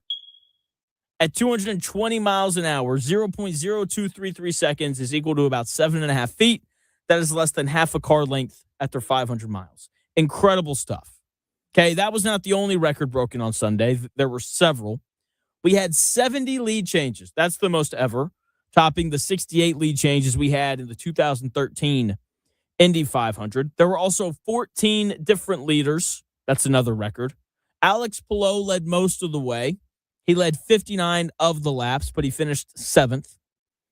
As I was watching the race, I had a thought come to me. It's fun being ignorant about sporting events sometimes. I enjoy watching soccer for the same reason. It's because what's so funny? What is so funny, Chris? The chat. Oh, the chat. Okay. Sorry. Okay. Oh, yep. That is okay. Yeah, I see why you're laughing. That is funny. As I was watching the race, I was thinking about like it's kind of nice to be a little ignorant about what's going on. Like I enjoy watching soccer because I know enough about the sport to know what's going on. but I don't know enough to like break it down in terms of what teams are doing right and wrong. I had the same feeling watching the race. Like, I understand that the goal is to win the race. I understand that you're going to, draft behind cars to help you speed up and get around them and so on. But for me, watching the Indy 500 was like watching a high stakes poker tournament. Like, you don't need to know the exact mathematical probabilities of every hand to understand like the sheer sweating tension when two guys go all in on the final river card. Rosenquist and Malukas went all in on turn 4 on that final lap, and Rosenquist hit a freaking royal flush by a literal nose. Okay, like, you don't need to be an engineer to appreciate a 220 mile per hour game of chess. Okay, I just knew that the ending was electric. Okay, like when Rosenquist went to pass Malukas on the final turn, and we got the absolute definition of a photo finish. Like, you don't have to be a gearhead to understand how incredible that is and to be entertained by that. Okay, I had a blast watching the event. Like what more do you need from a sporting event than that? Incredible stuff. So the Colts, they are starting their OTAs today, which is, can't wait. Got to put out the PSA every single year. Don't fall for it. You're going to see slow motion videos. You're going to see cute social media videos with Colts players answering dumb questions. You're going to see, a caption of Daniel Jones throwing the football. Some insider's going to be like, this is, Daniel Jones looks better this year than he did last year. And all that kind of stuff. Don't fall for it. If you see a tweet like that, just go ahead and block that person. They're probably not very smart. Maybe don't block them. Mute them. I'm more of a mute button guy. I don't really block people. And so, yeah, like, this is just the time of the year where we haven't seen football in forever, and people want to get excited about every little thing. They want to get excited about every little thing. Oh, look at Nick Westbrook-Akine. He made a toe tap reception against the Colts' third-string defensive back. Dude's going to be a stud this year. He's only been in the league for 6 years, but the breakout season is loading. Don't fall for it, because all that nonsense is coming. And I don't want to deal with it. You don't want to deal with it. It's just going to get your hopes up. I know Chris, during the sports update, was talking about the new AFC South deal. I wouldn't waste your money on it. Are they struggling to sell tickets? Do you think that's what's happening there? I think it's a normal thing that teams do. I mean, like the Pacers do a similar thing where, like, if you can't afford season tickets, like, you can buy chunks of games. I'm pretty sure Purdue does the same thing, if I remember correctly. And so I think this is like a normal thing, but I wouldn't waste my money on it. I don't know how expensive it is, but you want to go to Lucas Oil to watch them lose? No thanks. So it's $200 for a pack of 3 tickets, and you get a $25 concession credit. That sounds really cheap. It doesn't sound great though. Like, I don't know where any are the seats at. That's the other thing. It doesn't say, but I'm not sure a lot of people out there are like, oh, Texans, Jags, and Titans. I got to get that right now. Yeah, because, we had Zach Hicks on a couple weeks ago, and he made a great point. He's like, the Colts don't beat they don't beat Jacksonville and Houston with Shane Steichen as the head coach. So it's like, again, like why would you want to drop?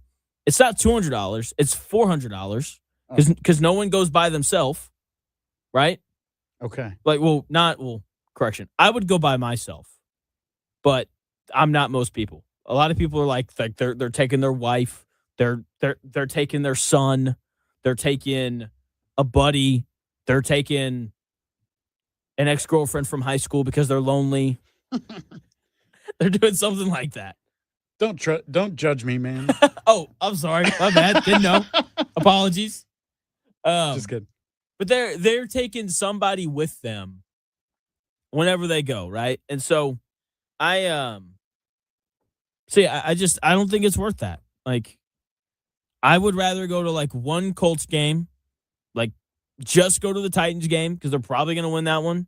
Just go to the Dolphins game because they're probably going to win that one. Just go to the I'm trying to think. I'm trying to remember who all they play at home here. Just go to the Ravens game because it's week 1. Everyone's is going to be excited. Even if the Colts are bad, you get to watch Lamar Jackson. That's where the Colts are at.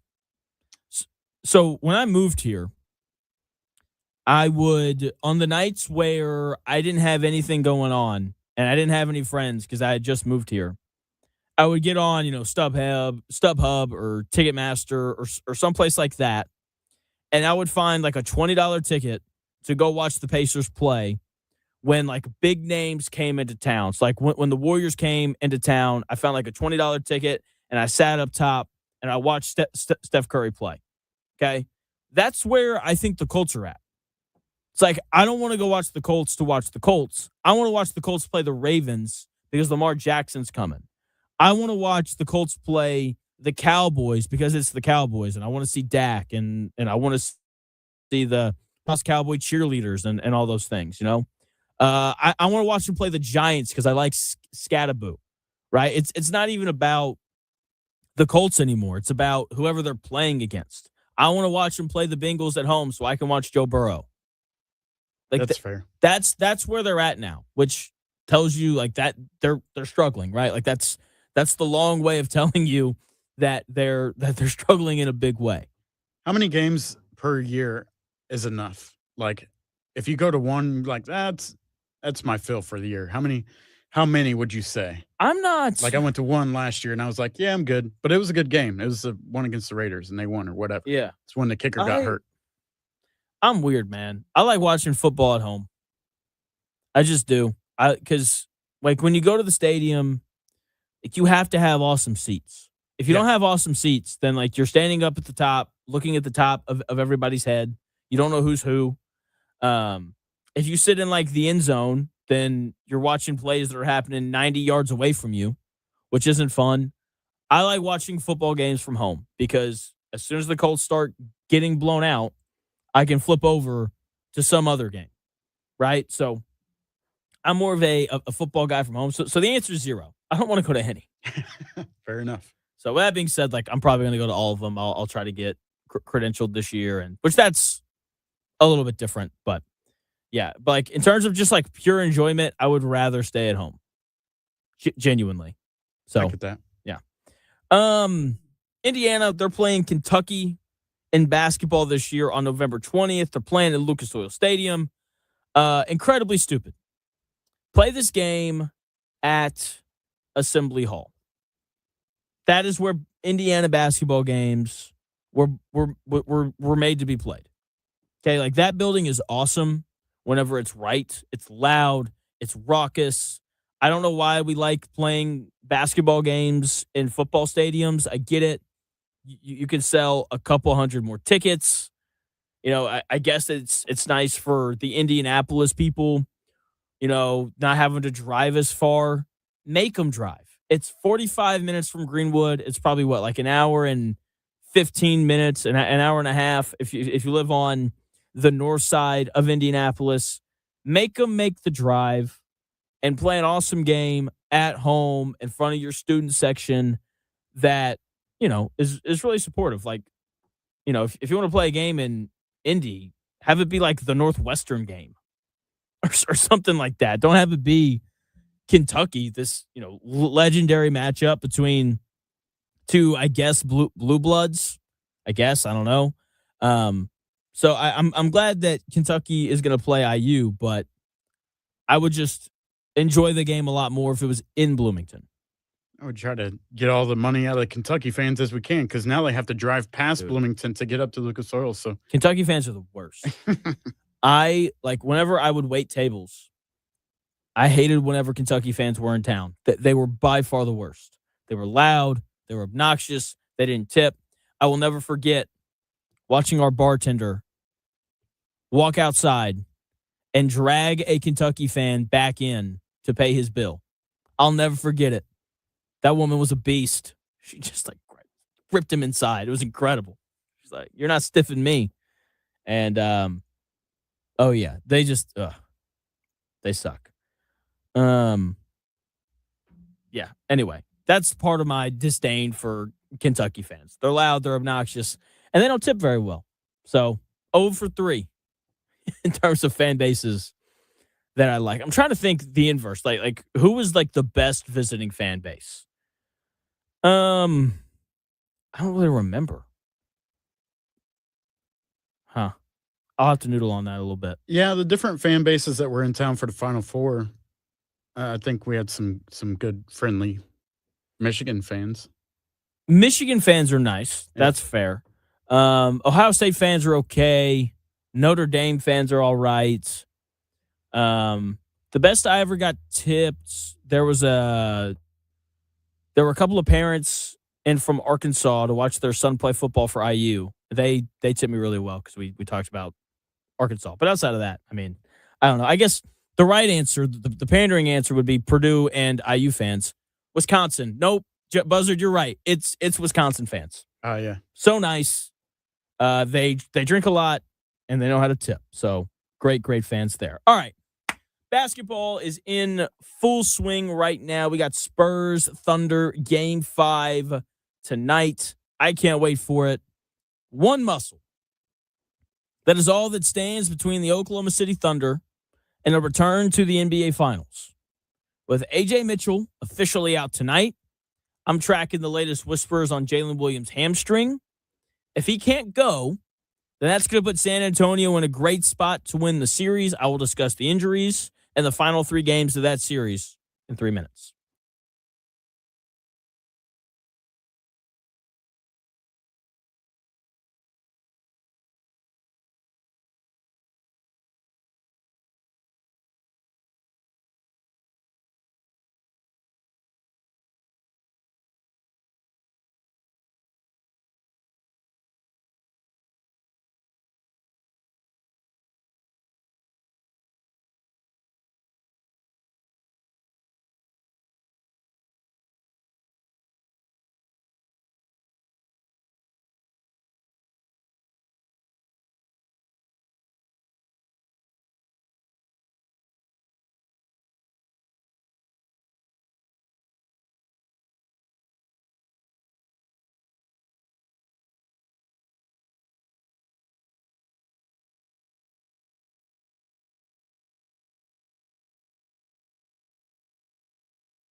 may, one day, be a must-listen for sports enthusiasts. Yeah, and monkeys might fly out of my butt. Uh-oh. The Real Jonathan Smith Show on Indy Sports Ticket 1430 AM, 93.9 HD2, and always on the free Indy Sports Ticket app. Welcome back to the Real Jonathan Smith Show here on Indy Sports Ticket. Thanks for tuning in. No matter how you're tuning in, YouTube, X, the Indy Sports Ticket app, or 1430 AM. So many ways to listen. There's really no excuse not to. We got Game 5 tonight, which I think is set up to be an absolute brawl. Don't know if it'll be as good as the one that happened at the Indy 500. Chris sent me a video throwing haymakers. It was great. They were going at it. What were they even fighting over? Dude in the yellow just got the pink guy by the shirt and just is whooping him. Anyway, so the Thunder go into Game 3. They win. They take back home court advantage. Not surprised at all that they won that game. I told you last week they don't need Jalen Williams to win this series. Okay, Shai Gilgeous-Alexander dominated Game 3, 30 points, 9 assists, easy. After the 15-0 run from the Spurs, the Thunder then outscored them by 30. Pretty dominant game there from Oklahoma City. The issue that the Thunder ran into in Game 3 is that A.J. Mitchell got hurt. He started Game 3 because Jalen Williams got hurt in Game 2. With Jalen Williams out, A.J. Mitchell then becomes the guy that they rely on to help initiate and create offense when defenses force the ball out of SGA's hands. He got hurt in Game 3. He only played 17 minutes. If the Thunder need one of Mitchell or Williams to win this series, I think that if they're missing both of them, it becomes incredibly hard for them to beat a team as good as San Antonio. Because you need multiple guys who can initiate and create offense for you. When they don't have Mitchell or Williams, then there's no one who can really do that for them. You know, SGA he's a Ferrari, right? He's an MVP level engine. But Jalen Williams and A.J. Mitchell, they're the transmission and they're the steering fluid. You need them. Without them, the Spurs just put a boot on the Ferrari's tire.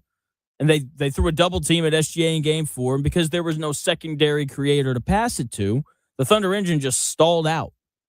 It's kind of hard to ask a Ferrari to win a race when the opponent is allowed to park a semi-truck in front of them because they aren't scared of anyone else on the road. Okay, you saw that in Game 4. The Spurs got the ball out of SGA's hands, and their offense went to crap. They shot the ball poorly. I like Jared McCain. But that man is way too eager to shoot. When he gets it, it's probably going up. I like the other Jalen Williams, but not enough for him to take 7 threes in a road playoff game. Isaiah Joe was having to dribble. That's not really what you want if you're a Thunder fan. Isaiah Hartenstein had to take 11 shots in Game 4. That's too many. Meanwhile, Chet Holmgren only took 8 shots. The Hartenstein should never take more shots than Chet. When your offense forces Isaiah Hartenstein to shoot 11 times and Chet Holmgren only shoots 8, it's not a good look. It's like going to a high-end steakhouse and the chef tells you that they're out of ribeye, so you have to fill up on the complimentary bread basket. Isaiah Hartenstein is an incredible piece. He's going to get paid a lot of money wherever he ends up next year. But he's not the main course. He's your grit. He's your rebounder. He's doing the dirty work. He's bumping Wembanyama. He's the breadbasket. You can't build a winning playoff menu in the Western Conference out of role player shot attempts while your star center goes hungry. SGA only took 15 shots in Game 4. Part of that, he didn't play as many minutes. I thought the Spurs did a really good job of getting the ball out of his hands. Wemby, on the other side, was much better. He had 33 points and 8 rebounds. He was the best player on the floor. It's not a coincidence that in the 2 games where Wemby was the best player, the Spurs won. And the 2 games where SGA was the best player, the Thunder won. Okay? For the Thunder, they can get enough stops to win the series. Even the games where Victor Wembanyama has been great, the Spurs haven't lit up the scoreboard. They only scored 103 points in Game 4.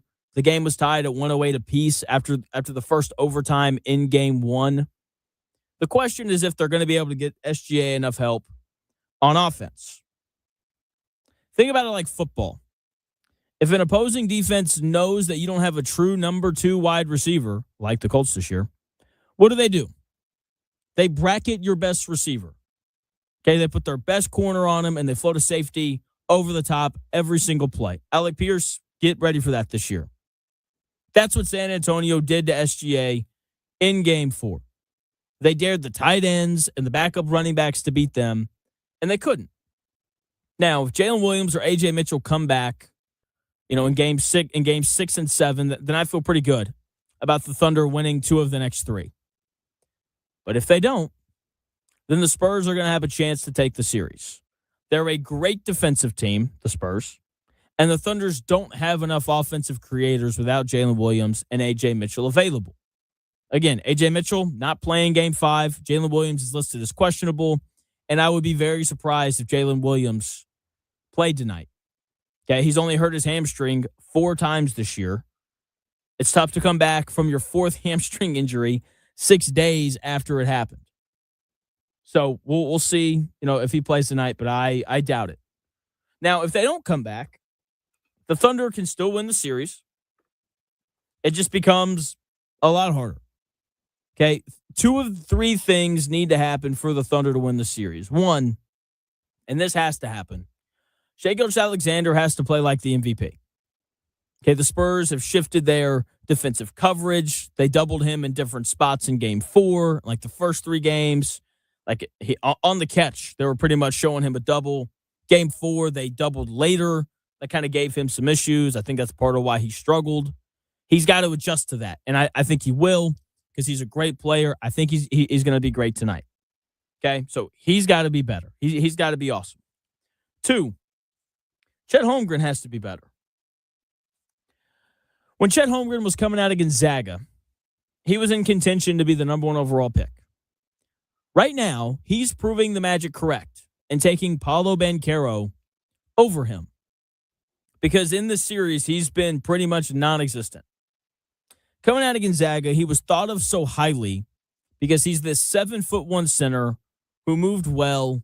He could stretch the floor with his shooting, and he could block shots. But he also had more to his offensive game. He could put the ball on the deck a couple of times, get to the mid-range, and get a bucket.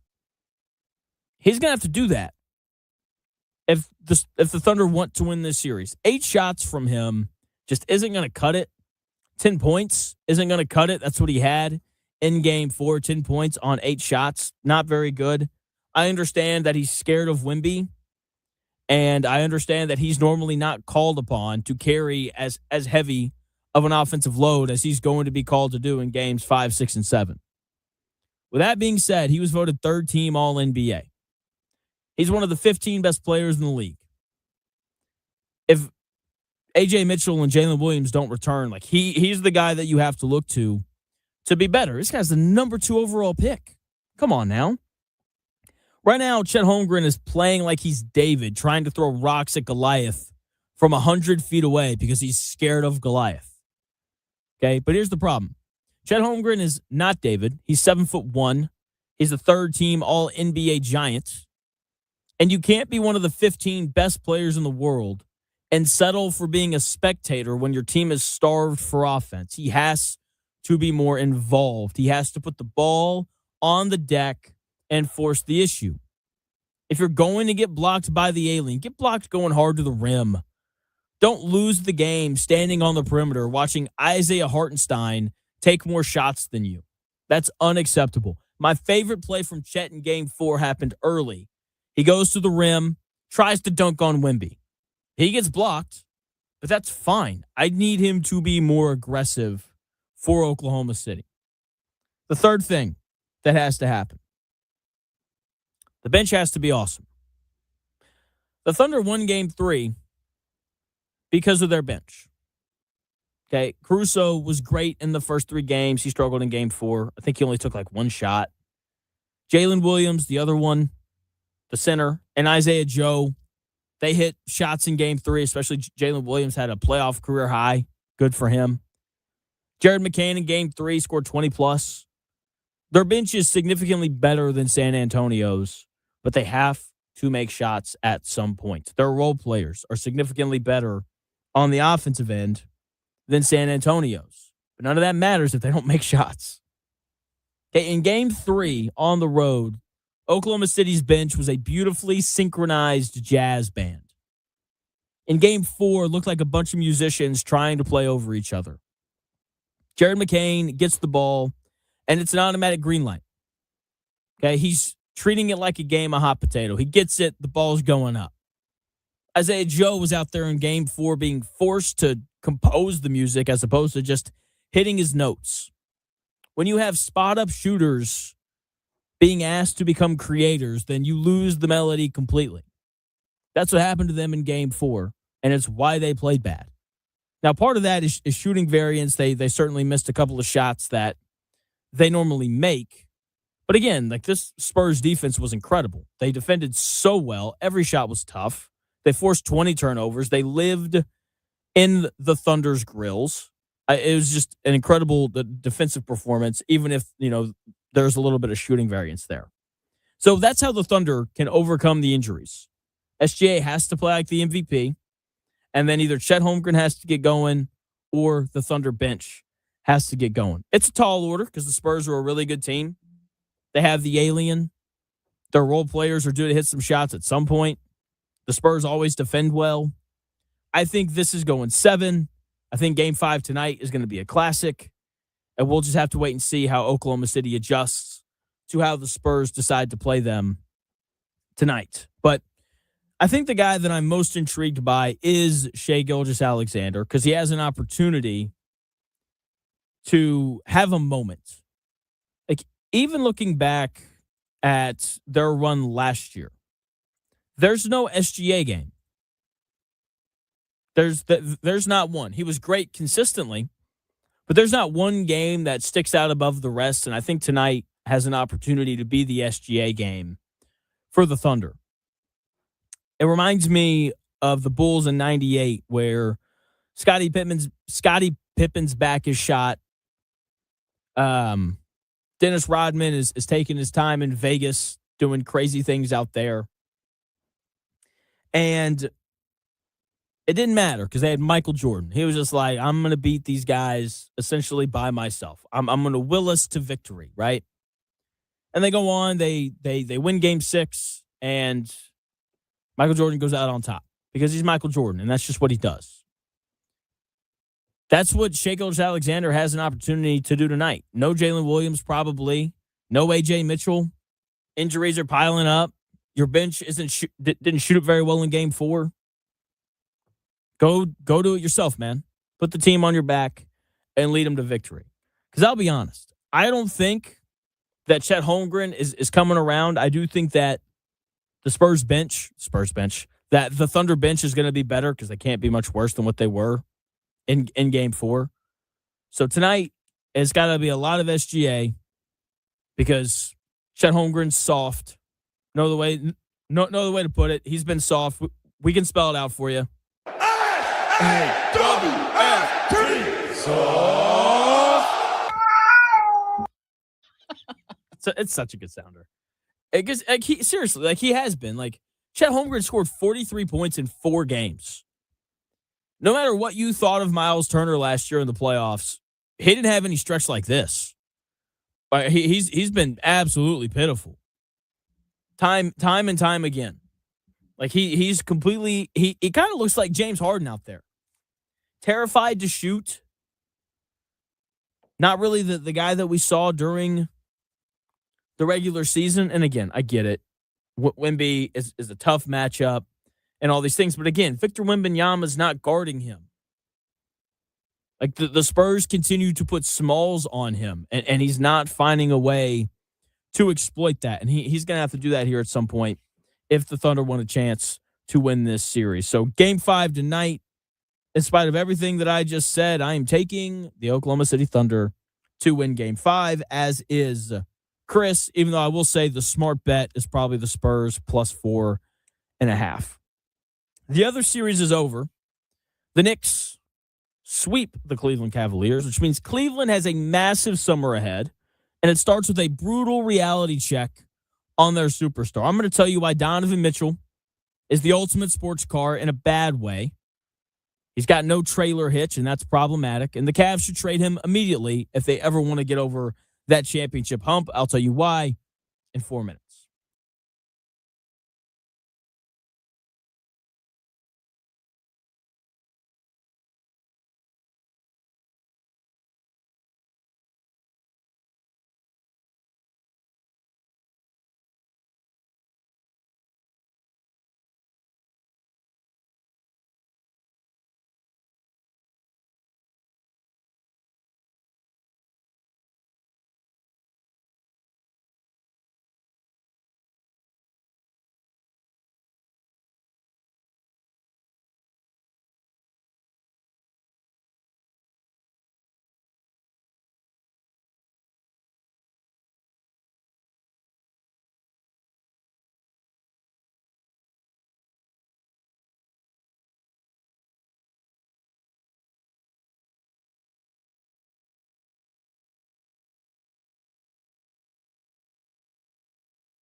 Hey, it's Nikki. If gas prices have got you down, don't let it stop you from a clean home. Zero Res wants to keep comfort affordable with powerful cleanings at a family price. And they come to you so you can save your gas money. Carpets, air ducts, tile, upholstery, and more. Zero Res can help refresh it. No chemicals left behind. To book, visit ZeroResIndy.com.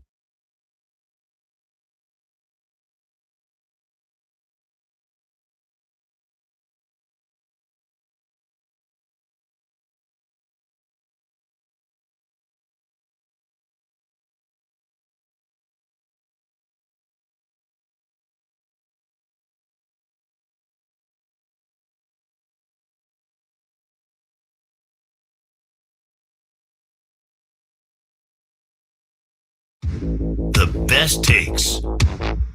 Maybe. The Real Jonathan Smith Show on Indy Sports Ticket 1430 AM, 93.9 HD2, and always on the free Indy Sports Ticket app. Welcome back to the Real Jonathan Smith Show. Thanks for tuning in, no matter how you're tuning in. YouTube, X, the Indy Sports Ticket app, 1430 AM. If you're listening in your car, so many ways to listen. There's really no excuse not to. And, man, the show is just flown by today, as it normally does. Knicks punched their ticket to the NBA Finals last night. What a blowout, man. They just dogged Cleveland. And it's not really a surprise. You saw Cleveland quit.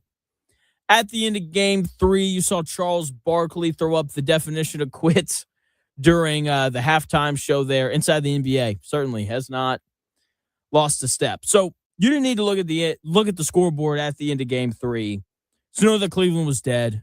You just had to watch Jalen Brunson take a nice leisurely stroll down the lane for a wide open layup while 5 guys in wine and gold colored jerseys stood around looking at each other like they'd all just dropped a glass of milk. Okay, that wasn't just a blown defensive assignment. That was a team that mentally checked out and they were done. They were like, let's go on vacation. Bags are already packed. You saw their shoulders drop. And game 4 was just the confirmation of that. After that layup, you knew that the series was over. Okay, the Knicks were far and away the best team in the Eastern Conference this year. It makes the Halliburton injury sting just a little more. You know, I thought that the Pacers would have had an excellent chance to get back to the finals. Just with how the East shook out this year, Boston losing in round 1 to 7th seeded Philly. I mean, it's just frustrating, but it's fine. But the Knicks, anyway, they have the same roster from last year, and what I think we're seeing is something that we've seen before. I think the Knicks pulled off the equivalent of the Warriors going from Mark Jackson to Steve Kerr. We saw it when the Bulls went from Doug Collins to Phil Jackson. And we're now seeing it with the Knicks going from Tibbs to Mike Brown. The Knicks have won 10 playoff games in a row. As bad as the Eastern Conference is, that's impressive. Okay, bad teams don't do that. And they've won all these games because their offense has been special. That was not their calling card last year. Whether it was Jalen Brunson creating, Karl Anthony Towns playmaking and scoring, Mikal Bridges not missing, or OG Anunoby being efficient, doing a lot of different things on both ends of the floor. I mean, you have to tip your cap to Mike Brown and what he's done in this 1 year with New York. I love Coach Tibbs, but we saw him in New York just kind of give Brunson the keys to the offense and let him do everything. And they obviously had success, made it to the Eastern Conference Finals last year, but they never made it to the finals. And it's because their offense just wasn't quite good enough. You have to have help if you're a superstar. For whatever reason, with these same players, Jalen Brunson and Karl Anthony Towns never got enough help when Coach Tibbs was there. Under Coach Brown, they've gotten more than enough. Mikal Bridges on both ends has been so good that we almost forgot that the Knicks gave up 5 first-round picks for him. OG Anunoby is playing the best offense in his career right now. Landry Shamet has been incredible off the bench. He hit 12 of 13 threes in that series against Cleveland because they're all wide open. Jordan Clarkson went from a guy who was a good bet to win 6th man of the year every year because he just come in off the bench and get buckets. He's gone from that to a dirty work player who's fighting for offensive rebounds and defending one of the better offensive players on the other team. That's insane. Didn't think that was going to happen at all. And that's a testament to Mike Brown and what he's done.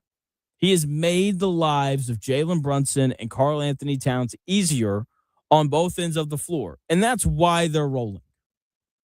For the Cavaliers, they have a lot of questions to answer. Do they bring back James Harden? Do they give Donovan Mitchell a massive contract extension? Do they fire Kenny Atkinson? How do they feel after making the conference finals? That was the goal this year. This is the furthest they've advanced with this core. But it couldn't have felt great. They had a losing record in the playoffs. What do? Yeah, you made the conference finals, but you went 8-10 in the playoffs. That's not exactly, that doesn't give me a ton of confidence, at least. I would restart. I would clean house because this core just clearly isn't good enough. The Raptors took them to 7 games. The Pistons were incredibly flawed. The Cavaliers had a better roster than them, but it took them 7 games to send them home. The Knicks are a better team, but they're not so much better that they should sweep the Cavaliers with ease. 3 of the 4 games weren't close. Here's what I'd do. I'd let James Harden walk. He's going to want a very large contract. Do not give it to him under any circumstance. He was bad in the playoffs again. Just let him walk. You don't need him.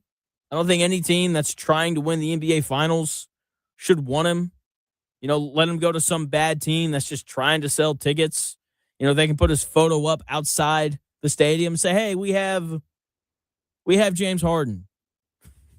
It'd be good for all the restaurants in town. James Harden touring around, eating everything in sight. Let him walk. You don't need him. I would trade Donovan Mitchell.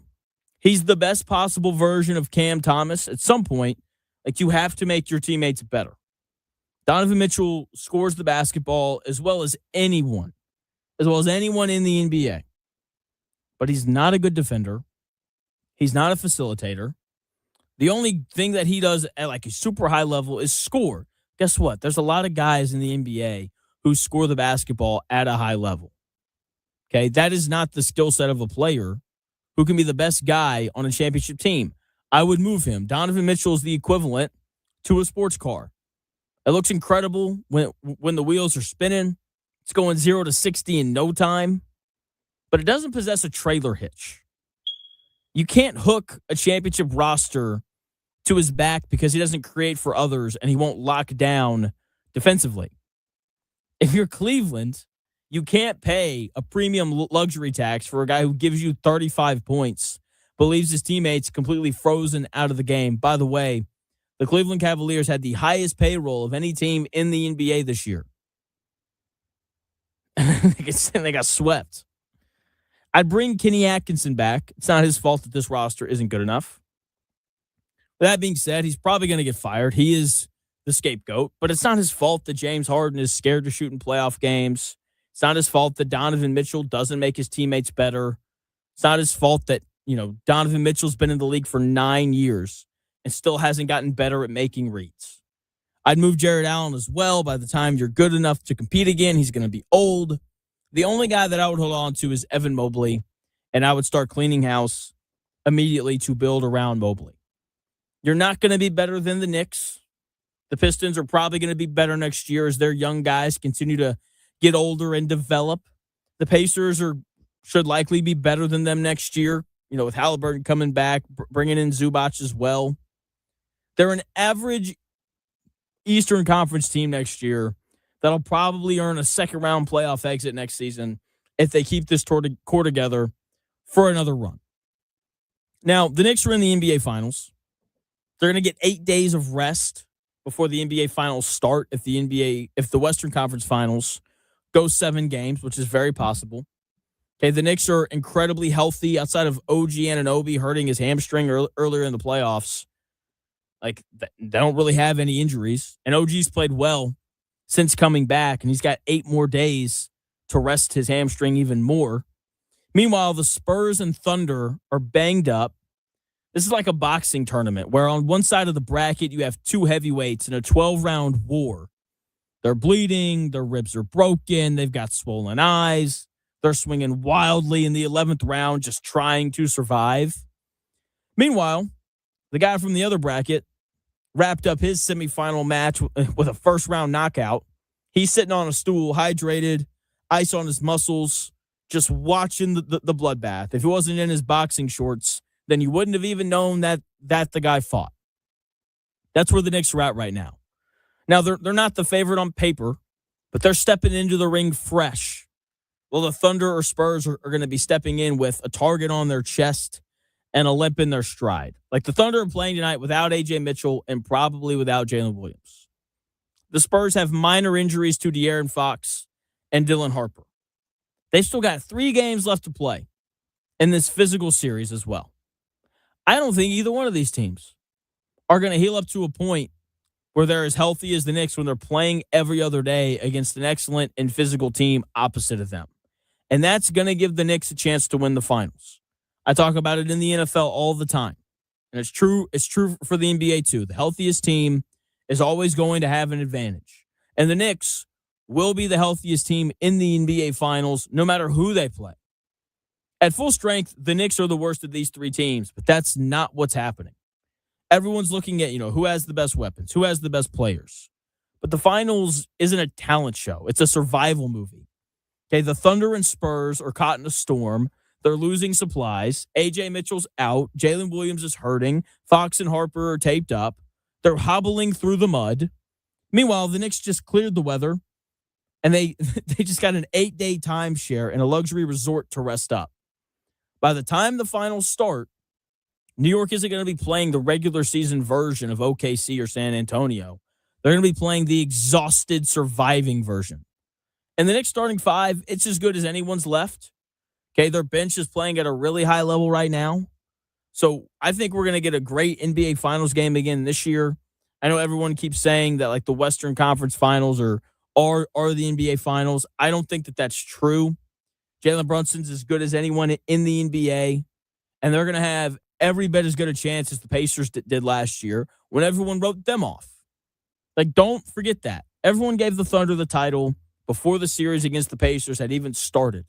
And the Pacers took them to 7 games, led at halftime. If Tyrese Halliburton doesn't get hurt, then, the Pacers would have had an excellent opportunity to win that game. So, congrats to the Knicks. I feel strange. I feel strange about this. Like, part of me is kind of glad that they're there just because that the environment in the finals is going to be a big deal. It's kind of like when the Yankees make it. Anytime a team from a really large market makes the, finals of whatever sport, it just feels bigger because more people are invested. So, thanks. Every time I don't expect it and it dings, I have to stop and be like, what did I say? You have to rethink your words. Yeah. So should be an excellent series, but not as excellent as the show was today. To wrap it up, as we always do, let's go to producer Chris telling us what we learned today. All right, class. What did we learn today? Some happy kids right there. All right. These following statements are things that we may or may not have learned on the Real Jonathan Smith show today. Number 1, there is not a legendary race car driver named Al Unser Jr. Number 2, Jonathan doesn't think WrestleMania is a top 10 yearly sports event. Ooh. Number 3, supermarket sweep is not an actual sport. Number 4, just because you listen to an audiobook in its entirety doesn't mean you read it. Number 5, when Jonathan's friends get married, they don't care what sports day their wedding date falls on. No, they do not. To be fair, I got married week 1 of the NFL season on a Sunday. Who does that? We got married at halftime, to be fair. Like, halftime started, we started the ceremony, and we were done before halftime was over. Well, there you go. My youngest daughter's birthday is September 13th, and it usually falls on week 1. I'm like, sorry, kid. Yep. My anniversary is September 10th. It's nuts. Oh, man. Just kidding. All right, there we go. Where are we at? Number 6? We learned that Danica Patrick might not be okay. She might be in the need of a sandwich. And last but not least, I think it is likely that James Harden stole Danica Patrick's sandwich. And that is what we learned today on the Real Jonathan Smith show. We show. also learned that Chris is a voicist. He wants his announcers to sound a certain way during certain sporting events. Yes, that was another one. Fox needs to consider their audience when choosing play-by-play announcers for the Indy 500. That's right. They do. There you go. That's what we learned today on the Real Jonathan Smith Show. Great list. Great show, Chris. Thank you as always. It looks like Jake Arthur from Locked On Colts is going to join us tomorrow. We'll talk Colts OTAs. We'll hopefully have some audio from their practices and things as well. We'll obviously keep talking Western Conference Finals with Game 5 happening tonight. Tomorrow's Wednesday, which means we've got Over the Hump Day as well. So tomorrow's show is going to be amazing. You're going to want to tune in. Show starts at noon. We're done at 3, and we will talk to you tomorrow starting at noon. See ya.